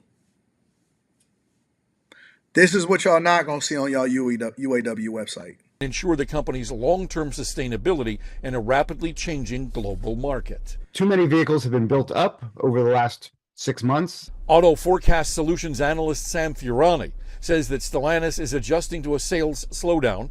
AFS inventory numbers show that Jeep currently operates at about 130 days supply of vehicles, while Ram is at 150. Automakers usually like to run at about 90 days for trucks and 60 for cars. And he looks to higher inflation and last fall's stand-up strike as part of why this is happening. Where they had built up vehicles before the strike. And then the strike didn't last as long as it wasn't as deep as they expected. So there's extra vehicles there. And Stellantis looks to compete with its smaller domestic competitors in this SEV transition. North America is very important to the overall company. And so making sure that they make their profits here so they can pay for a lot of things around the world, especially as more investment is moving towards electric vehicles and other technologies. And when it should I buy a Hellcat? What do you mean? You didn't even think about it. Well, I'm not buying it to drive it. I'm buying it to add it as a part of the collection because I know that this is the last run of them as far as the V8s. The supercharged V8s. They may put some twin turbocharged V6s. Those cars got the devil in it. The cars don't have the devil in them. It's the drivers. Well, I bought a Bronco when I said I was going to buy a Bronco I said I was going to buy a Ford vehicle if they ratified their contract, if they got a deal done. I could just keep it in the garage and have it, you know what I'm saying, have it as a collector's item. You know I ain't driving that car like that. Why wouldn't I have it as a collector's item?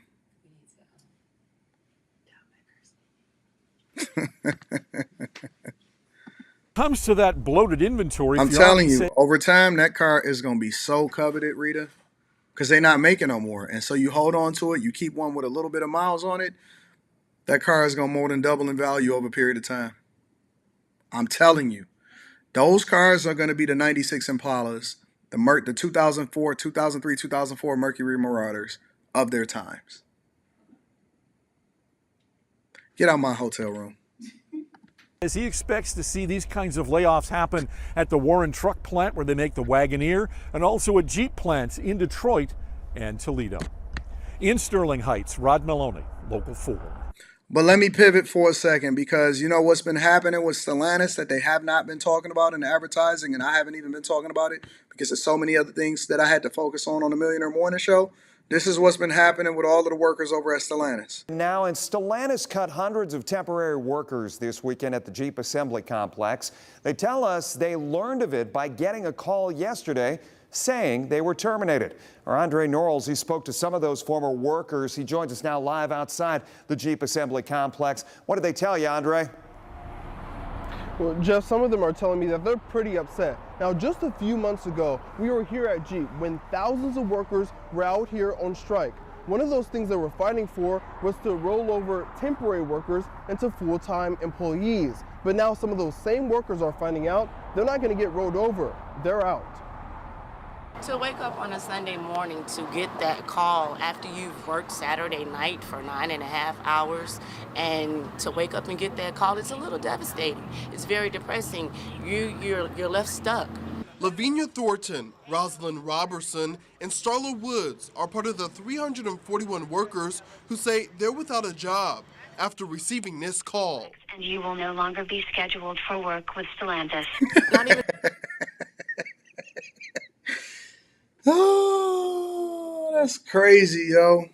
I'm fighting to get all of the temporary workers back over. Chrysler was like, we're going to go ahead and get y'all up out of here, fam. A human being, it's a robocall. It's a computer that's telling you you're terminated. I cried all day. Thornton says she worked for Jeep years ago, left, and then came back last year. I left a lot of jobs and came back because it was a job security, so it's like they took my whole lifestyle. She says yesterday was actually her 1-year anniversary since she returned. Thornton says she's a single mom with 4 kids and feels she's been left with nothing.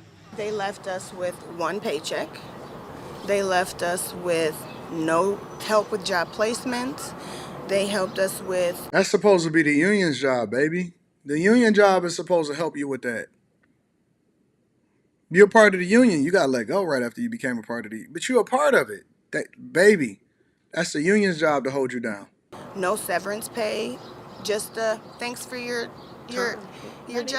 Oh, we get about a month of insurance. That's about it. The rest of this month. Yeah. The company says in a statement in part, quote, following an operational review and to ensure compliance with contractual commitments, the company is reducing the number of supplemental employees across much of our U.S. footprint. The company goes on to say this action will help improve the efficiency, productivity, and market competitiveness of our facilities. But that's no consolation for these former workers. Women are the ones that are the most heavily affected by what happens in the job market. I'm telling you. Who are asking for the UAW's help. Where are the people that are above this, that's supposed to be working on this contract at that time? Where is our help from them? Now, the Local 12 chairman says that out of those fired temporary workers, 50 of them will be kept on a little bit longer, then also fired later, at a later. Jesus Christ. But see, it's not just central to y'all. It's not just central to y'all. You know who this also happens to? I believe that part of the reason why Apple decided to kill Project Titan. Do you guys know what Project Titan was? Project Titan was the program that Apple was investing in order to eventually become a part of the auto manufacturing process, possibly create a plant, create a brand new car, and then compete with the likes of other automakers and become another version of what Tesla is today within the auto industry and to revolutionize it. But I believe that not only did they not see a business case for it, but they also seen a writing on the wall, and more importantly, they seen the level of politics and the difficulty of dealing with and opening up the manufacturing facilities needed in order to eventually build these cars in the United States of America. I honestly believe that that also factored into the decision. But you know what happened? The very people, when they killed that program over at Apple, all of the engineers, everybody that was researching, civil engineers, not civil engineers, mechanical engineers, software engineers, everybody that was a part of that project, if they can't find you another position within the company for you to be able to contribute into, they got them up out of there. 600 workers in California got them up out of there. 600 workers received layoff notices from Apple, its latest round of tech worker layoffs in the Bay Area. KTV's James Torres here to tell us what we know about why Apple is making the move and how we're learning about it. James? Allie, good morning. Well, for practically the entirety of the pandemic, Apple was able to avoid some of those large, massive layoffs. We saw that in the thousands for other tech giants. And while Apple's numbers are much smaller than compared to the rest, tech experts say it's still a sign of the times and an insight into what it takes to run this kind of business. It's mostly spelled out in state records. According to California's Employment Development Department, or the EDD, Apple notified its employees of a layoff last week. The company filed a working adjustment and retraining notification, also known as a warn report, with the EDD. And those records show 614 total Apple employees were told they are being let go from 8 offices in Santa Clara County. The question is, for those employees and the industry, what happens next? The one thing that I think a lot of people who watch the tech industry are trying to figure out is if this is the end of the layoffs. You know, there are hundreds of people who have been laid off from Apple. That's far smaller than the thousands upon thousands of people we saw laid off from Google and Facebook and whatnot. So it may be that this is actually a sign that maybe this is the end of the layoffs. But make no mistake, there are still hundreds of people who are now going to be searching for a job. Experts suggest those employees were likely working on Apple's self-driving car project, which had been dubbed Project Titan within the company. Apple scrapped those plans earlier this year after... And they're not playing no games. And so it's bloodbath everywhere. Which is really funny for those Google workers that got fired for protesting inside of their CEO's office. Never said that you couldn't protest. Never said that you couldn't do something on your own time. But they were protesting inside of the CEO's office, defacing, causing a problem for other workers that work there, so on and so forth, right? And that actually is interesting to me because it seems like this is the worst possible time, especially working in certain industries, for you to be losing your job and losing your ability to be able to feed yourself. Whatever it is that's going on, listen, we knew during the migrant crisis that Biden and a lot of these organizations are going to do whatever it is that they want to do when they want to do it. They don't even trip off of y'all no more. They're not even checking for y'all as far as the protests and whether you're getting arrested and stuff like that. Look, stand on what y'all stand on. Believe whatever it is that you believe. Don't fumble the bag while you're doing it. Stand on what you stand on. Believe what you want to believe. Don't fumble the bag while you're doing it. This is not the time to be losing sources of income, ladies and gentlemen. Be very, very careful. Be very, very intentional. And take care of the bag, okay? Flat out. So a lot of people losing their jobs involuntarily. You don't want to lose your job voluntarily on top of it, all right? Let me read this super chat really quickly, and then we're going to continue on. Devastator says, Aunt 80 get a Camaro ZL1. Hell no. Absolutely not. I buy classics. A Camaro ZL1, a 2024, 2025 Camaro ZL1 is not a classic. I got a 911 Porsche coming. I'm thinking about getting a Hellcat. I'm not sure if I would get a Challenger or a Charger. Probably get a Challenger Hellcat. Those are much, much more iconic, I believe, and those will grow to be over a period of time. You're talking about 10, 15, 20 years over a period of time, right? I want my Lamborghinis, so those will be coming soon. But absolutely not, I will not be getting a Camaro. I am not loyal to any brand. I am loyal to the cars that I love. That's what I am loyal to. And I'm loyal to the profit, the potential profit margins that ultimately yield the best results, okay? So I like having toys, but I also like keeping my money and letting my money appreciate over a period of time, all right? Let's continue. So got a couple more things that we want to go over. Oh, of course, Supreme Court. So I got to talk about this. We just going to go over this really quickly. It's just going to take 10 minutes in order for us to cover this. The Supreme Court is addressing the issue of homelessness. So long story short, they're trying to, or what people are basically saying is that the Supreme Court is ultimately criminalizing homelessness by fining homeless people or fining people that set up camp in publicly owned spaces. All right, so take a look. I just want to keep y'all up to date on what's going on out here in these streets. Sir James Brown, I'm definitely going to be reading that super chat shortly. I love y'all. I appreciate y'all. Make sure y'all tap into the Patreon. Link is in the description as well as pinned to the top of the chat. This morning, the Supreme Court appears open to allowing cities and towns to criminally punish homeless people. At issue, whether governments can ticket, fine, or possibly jail homeless people who sleep outside in public areas. Opponents argue that violates the Eighth Amendment, which prohibits cruel and unusual punishment. Justice Amy Coney Barrett questioning that claim. So it would not violate the Eighth Amendment to punish public urination and defecation. The case stems from the city of Grants Pass, Oregon, which has banned anyone who sleeps in public from using a blanket, pillow, or cardboard box. I think that it is harmful for people to be living in public spaces, on streets and in parks, whatever bedding materials, when humans are living in those conditions. We think that that's not compassionate. The case has nationwide implications amid the expanding problem of homelessness and public safety concerns. While many justices appeared sympathetic to the city, others pointed out the need for homeless people to sleep somewhere. It's sort of like breathing. I mean, you could say breathing is conduct too, but presumably you would not think that it's okay to criminalize breathing in public. I would like to point to the federal regulations. And for a homeless which I brought person up. who has no place to go, sleeping in public is kind of like breathing in public. One question the justices will need to decide is whether homelessness is someone's status or their conduct. Their ruling is expected in June. So this is going to become a lot more complicated, I believe, over a period of time. And it is a difficult issue to tackle. I will say that, in my personal opinion, I think that criminalizing homelessness, or the Supreme Court, more importantly, taking up the issue of homelessness, is a very, very difficult thing to tackle, especially when we consider what we seen yesterday on a 405 freeway, or is it the 405? I don't remember what the name of the freeway is, over in Los Angeles the other day, in which they basically built a house on the freeway.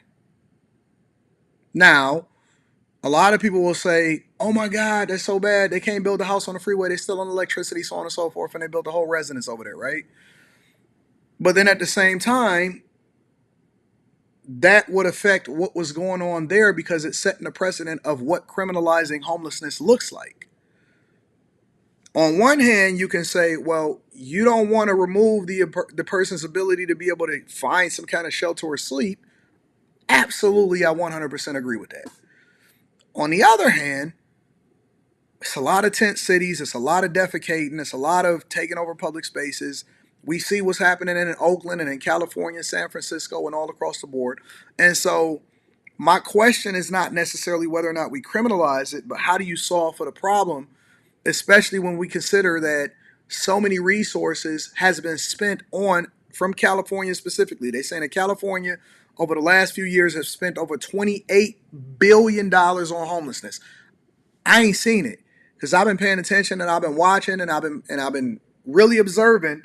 How do you solve for a homelessness crisis in a space where inflation is out of control, people are embracing van life, and more people than ever before are becoming homeless every single day, and we got a migrant crisis in which our borders are open, and we spending resources on that too? Let me give it to you from a different perspective.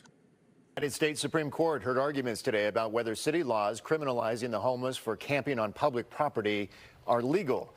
The case originates from the town of Grants Pass, Oregon. Among other things, the city bans people who are homeless from using blankets, pillows, or cardboard boxes as shelter to camp outdoors within city limits. People who violate the law face fines of up to $295. Listen, look at that. Did y'all see that? Did y'all see that? Look at this. This is crazy. This is insane. Look at this. In blankets, pillows, or cardboard boxes as shelter to camp outdoors. Look at that. Camping used to be reserved for people that was going through the woods, and there was in ARVs, and they set up, and camp life and all of that stuff, and Jeep life. This is a normal way of life in a lot of places. This is a normal way. Have y'all seen the Home Depot? Hold on, let me see something. Have y'all seen that Home Depot situation in Oakland?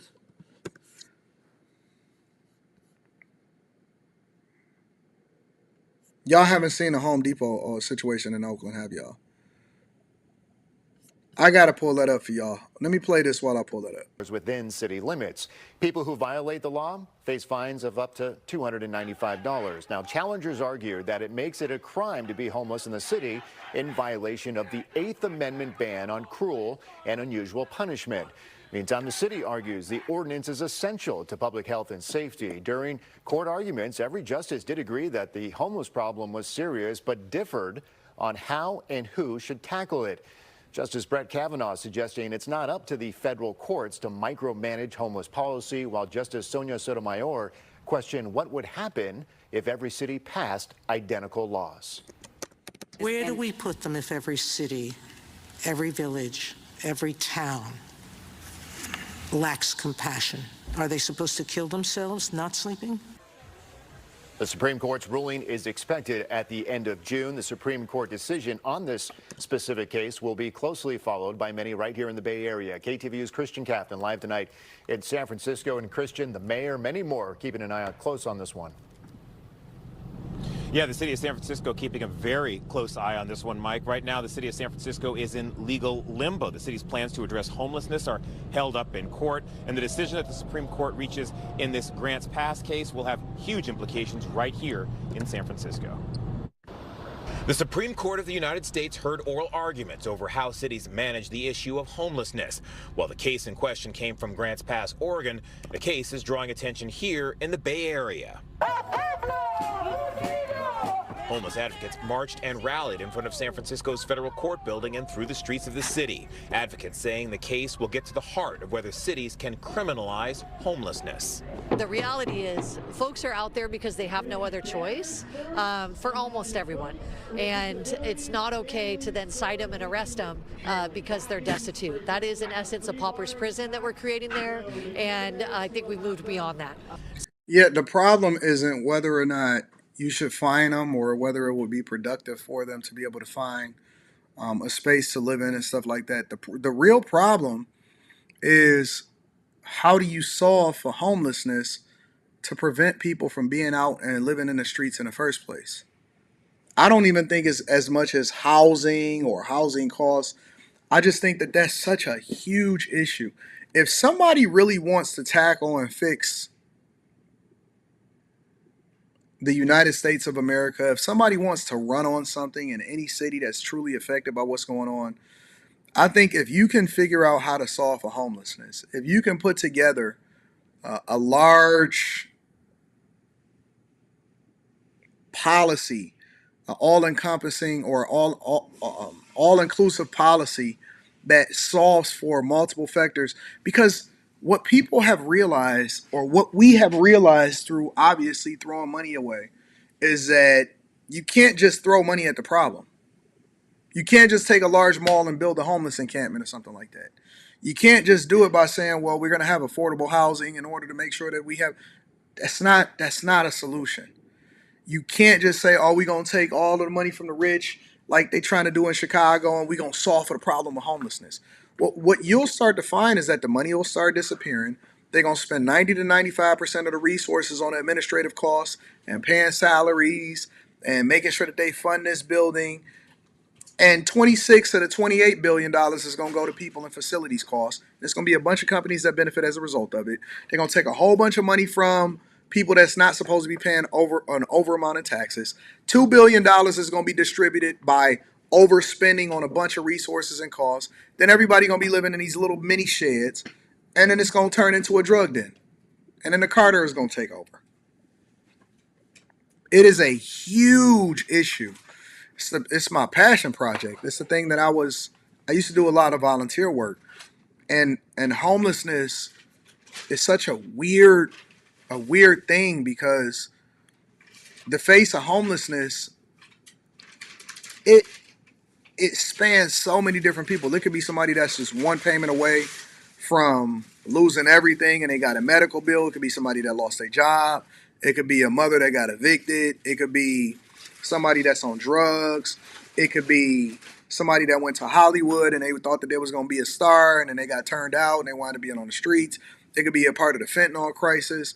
It's a lot of things that could affect homelessness, right? But I know one thing, It's growing. It's growing. It is becoming a huge thing. Then it starts to take over and have tentacles when it comes to squatting. And now you got migrants over here. And that's why it's so hard for me to justify illegal immigration into the country, because we got so many problems that we got to solve on our own. We got so many issues. So I can't take a particular stance on where the Supreme Court would rule when it comes to criminalizing. You can't criminalize not having a home. That's a difficult stance for me. But at the same time, you can't have people taking a dump in a public space in front of children at a school to ground. You know what I'm saying? You can't have either. You can't have either. I'm curious as to what y'all think on this. I'm stumped. I know what makes cities great. This is one of the very few issues where I don't have one definite solution. If you ask me how to be successfully married, I could tell you that. If you ask me how to make $1 million, we can man that out. If you ask me how it is that we should vote and what policies is best for specific communities, depending on where you live, we can solve for that. I don't have a one-size-fits-all solution when it comes to homelessness. I really don't. And I'm okay with saying that I don't know when I don't know something. I usually only speak on things that I know. I don't know as much as I think that I should know about cryptocurrency. I don't know as much as I should know, about certain things that happen when it comes to policies regarding war and things like that. When it comes to homelessness is another one of those subjects. I know a lot about it. I've done a lot of research. I've done a lot of volunteer work.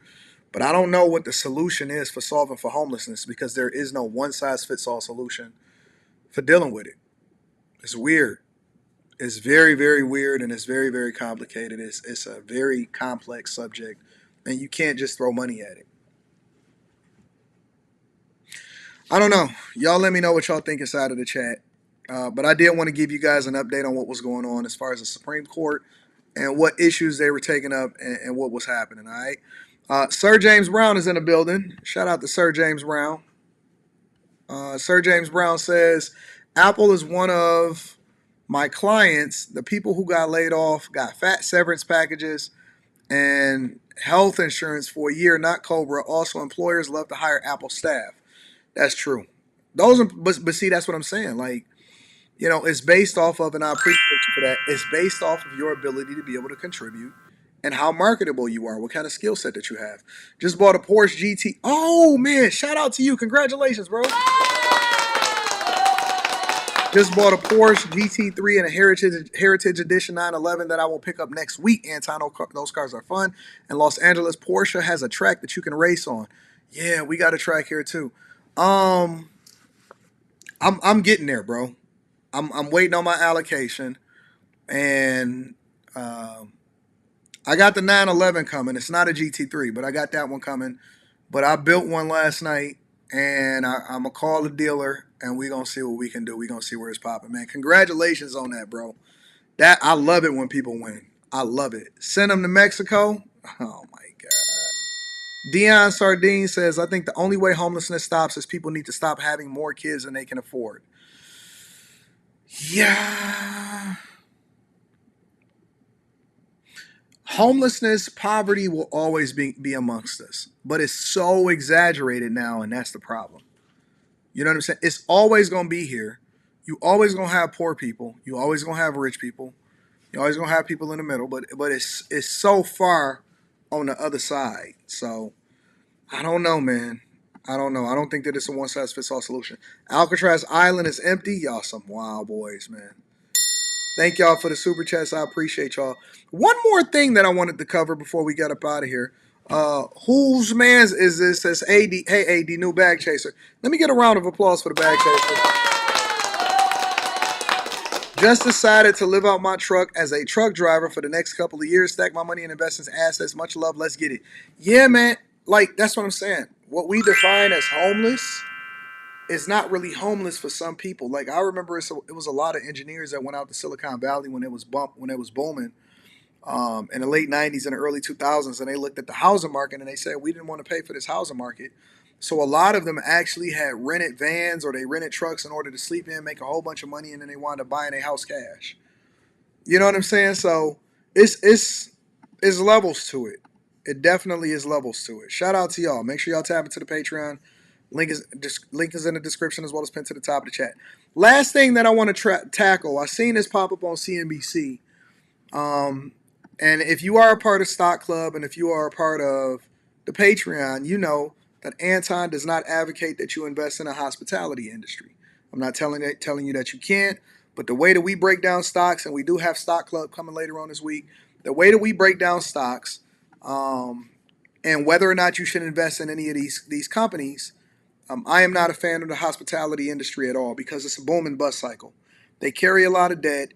It takes a lot for them to continue to maintain. They have to continuously reinvest in the business and build new cruise ships and stuff like that. And that comes from, the hospitality industry as far as what supports the hospitality industry and all of that, right? I'm not a fan of airline stocks. I'm not a fan of hotel stocks. I'm not a fan of cruise lines because the first thing that people cut out when they have a problem or whenever there's a crunch or whenever we have a crisis or whenever is happening is they start to cut out extra spending, which boggles my mind, right? Because I'm looking at this and we just got done reviewing the fact that homelessness is exploding across the board, right? And we also talked about how inflation been killing people and people been getting evicted. But you know what's booming right now in the midst of it all? Credit card debt is bigger than it's ever been in history. People are getting evicted, rent moratorium, inflation is high, people are fighting for livable wages and all of this stuff, right? And the cruise ship industry is booming. I can't figure it out. And this is aside from the fact that I don't agree with cruises. I got a cruise that MGM gave me, and I still ain't even, I just can't bring myself to do it. I get a free cruise every single year at a luxury cruise liner, and I just can't do it. They ain't even got the type of Wi-Fi that we can use in order to do the show. They do. You telling me that the Wi-Fi on a cruise line is good enough to do the Millionaire Morning Show? Yes. People work. So they got a 9-month cruise that people are on right now, and people are working. Like, people are doing their jobs on the cruise ship. Yeah, but they jobs ain't as sweet as mine. See, you got something on your lip. That's what you get. All right, y'all. I don't understand the cruise line industry, and I don't understand how in this midst of everybody saying they broke, that the cruise line industry is booming more than ever before. But let's check it out, y'all. Why would you want to be on that? The cruise industry is back. Why would anybody want to be on that? Do you see that? We were able to say we entered 2024 the highest we've ever been booked. There are millions and millions of customers coming in to the cruise industry and then onto our ships that have never cruised before. About 36 million passengers are expected to embark on a ship in 2024. That's about 20% more than 2019. Cruising offers an unbelievable combination of two things, and that is being easy to book, easy to execute, and often the price being quite low. But the industry is coming off its toughest test yet. The coronavirus that sickened passengers on a cruise ship a week ago remains in quarantine. 2 years into the pandemic. Oh, they got Starlink, Keita? That got to be it. They got to be using Starlink. Same thing. I think that Delta uses Starlink also. But they got to be using Starlink, but I don't know. We'll see. Airlines had accumulated about $74 billion in debt. Bleeding cash flows and tanking share prices led to questions about whether the industry could recover. We started hearing people talking about cruising is dead. But of course, cruising is not dead. So how did cruise lines make this astounding comeback? And what does it mean for the future? I don't want to hear about the history of cruising. I don't want to hear about the dark days. I guess we can go over the dark days. Although historically plagued by viral outbreaks, nothing could have prepared the cruise industry for February of 2020. You was on a cruise, lady? Thousands of quarantined passengers. The Anthem of the Seas was supposed to be at sea tonight. We have a couple of hundred new cases. We were seeing something completely different. We were seeing ships being turned away from ports, people not being able to disembark. Hell Stocks of the no. big three public cruise companies plummeted in the first quarter of 2020. And I remember that. I remember when people couldn't get off the cruise ship and they was stuck on a cruise ship during the pandemic. And you seen them people and they were showing it, and I was like, y'all just had to go. We knew about the pandemic. We knew about the virus before the virus ever became mainstream. Remember, because my little cousin, he got sick and he couldn't figure out what it was, and he went to the doctor and they said that it wasn't the flu and it wasn't this and wasn't that, and this dude was going through it. I said, Rita, it's something else out here.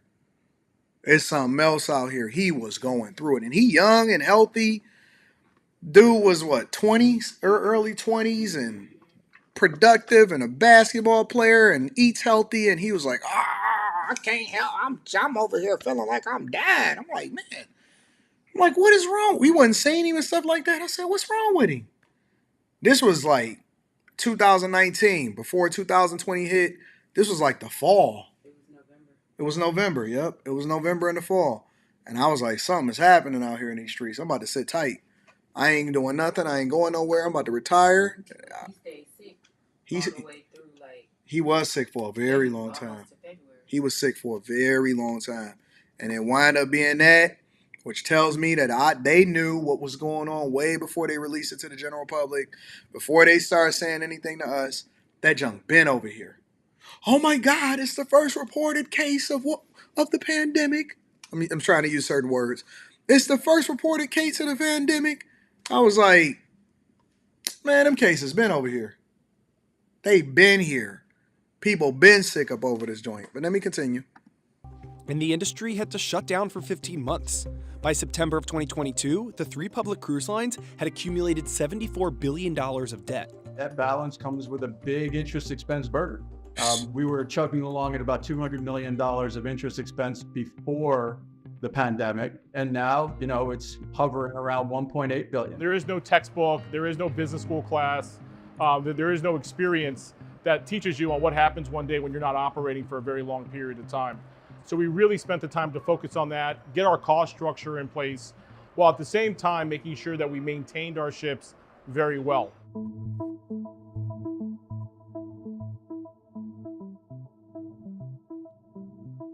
By 2022, the cruise lines were up and running as 20.4 million travelers decided to get back on the water. When the shackles came off the industry, when the CDC stepped away from the industry, bookings went through the roof. And so did share prices. In 2019, Royal Caribbean's gross revenue was nearly $11 billion, and Carnival's was nearly $21 billion. Those numbers are expected to reach about $16 billion and $25 billion, respectively, in 2024. We're coming off of a 2023 where I got to use record every single quarter.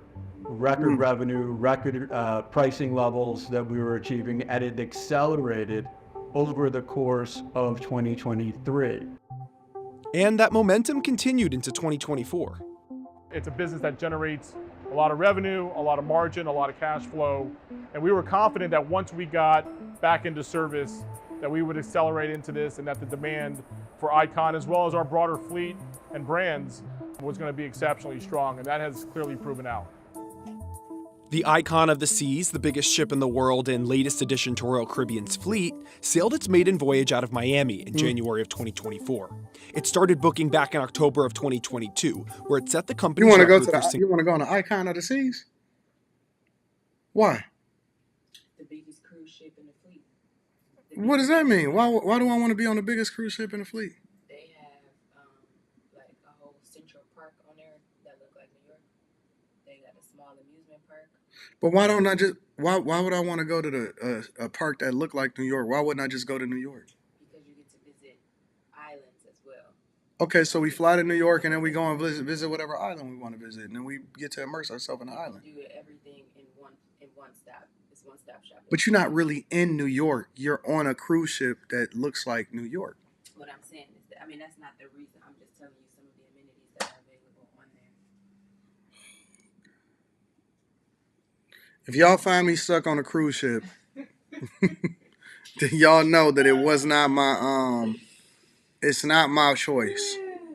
It's not by choice. If y'all find me stuck on a cruise ship, know That is not by choice. I will not be vlogging from there.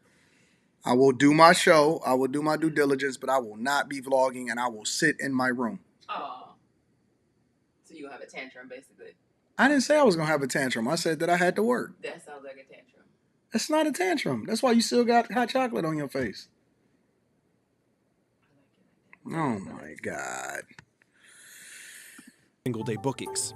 Out of the big three public cruise companies, Royal Caribbean maintained the highest overall 2023 ticket revenue increase compared to pre-pandemic levels. And its profitability increased too.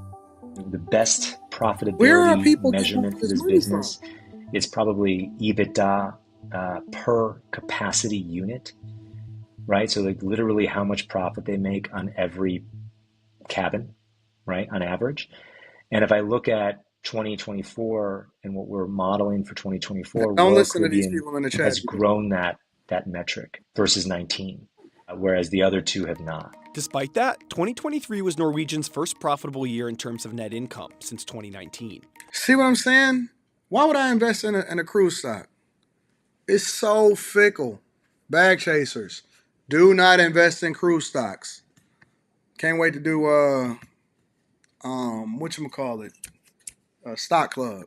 One analyst called it the biggest growth story in the cruise sector in April of 2024.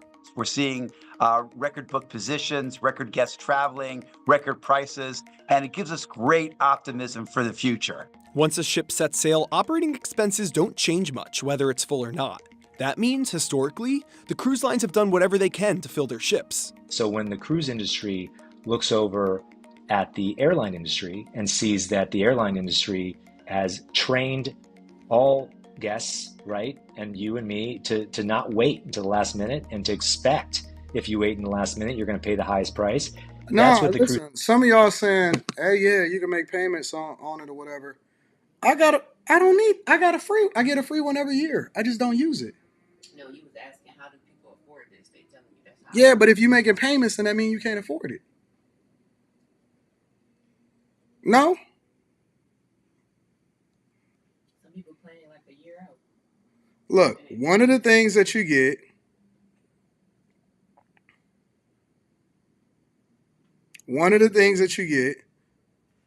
is an annual complimentary. Let me cover up my number. I don't want them seeing my platinum number.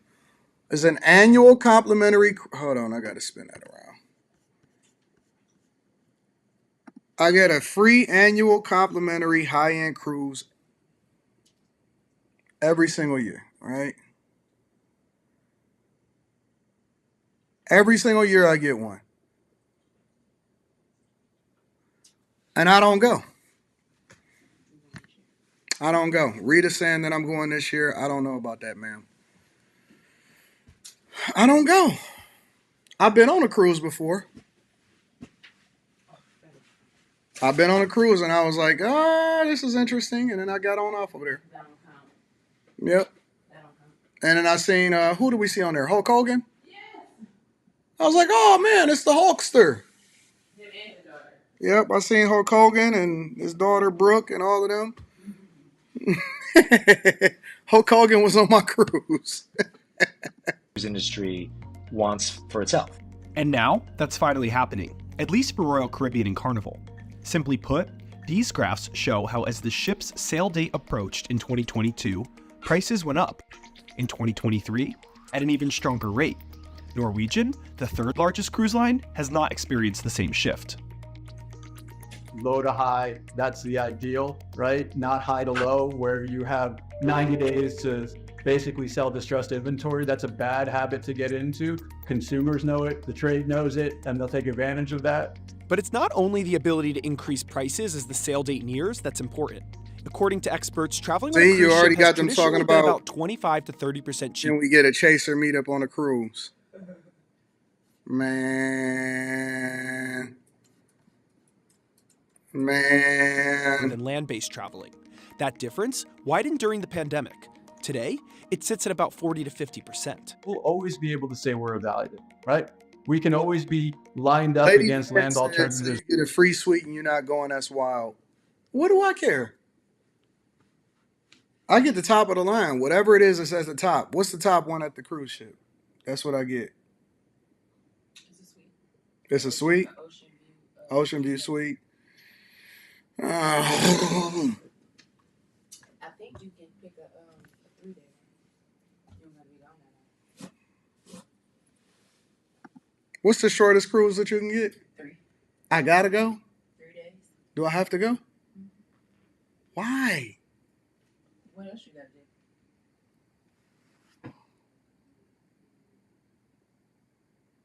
You're so dramatic. I'm not dramatic. She said I'm so dramatic. I don't understand why people are so obsessed with cruises. It's just not my thing. I don't know. Let me see some of these super chats. Mr. Lott says, I went on a cruise in December. It was fun. I came back positive. Woo! See that? He came back positive with the C-19. Came back positive with C-19. Cody Marshall says, I used to work on cruise ships in Hawaii. Kiki. Shout out to my dog, Cody Marshall. I appreciate y'all. Man, I don't know. Huh? I did a Hawaiian cruise. Yeah, I know. Why don't you just go on it? By myself? No, take a friend. You are my friend. See that? See that? I said, why don't you just go? She's like, by myself? I said, no, take one of your friends. You are my friend. What's the problem with that? You are my friend. Why don't you go, Rita? Have fun. You and a friend can go. You are my friend. Oh, my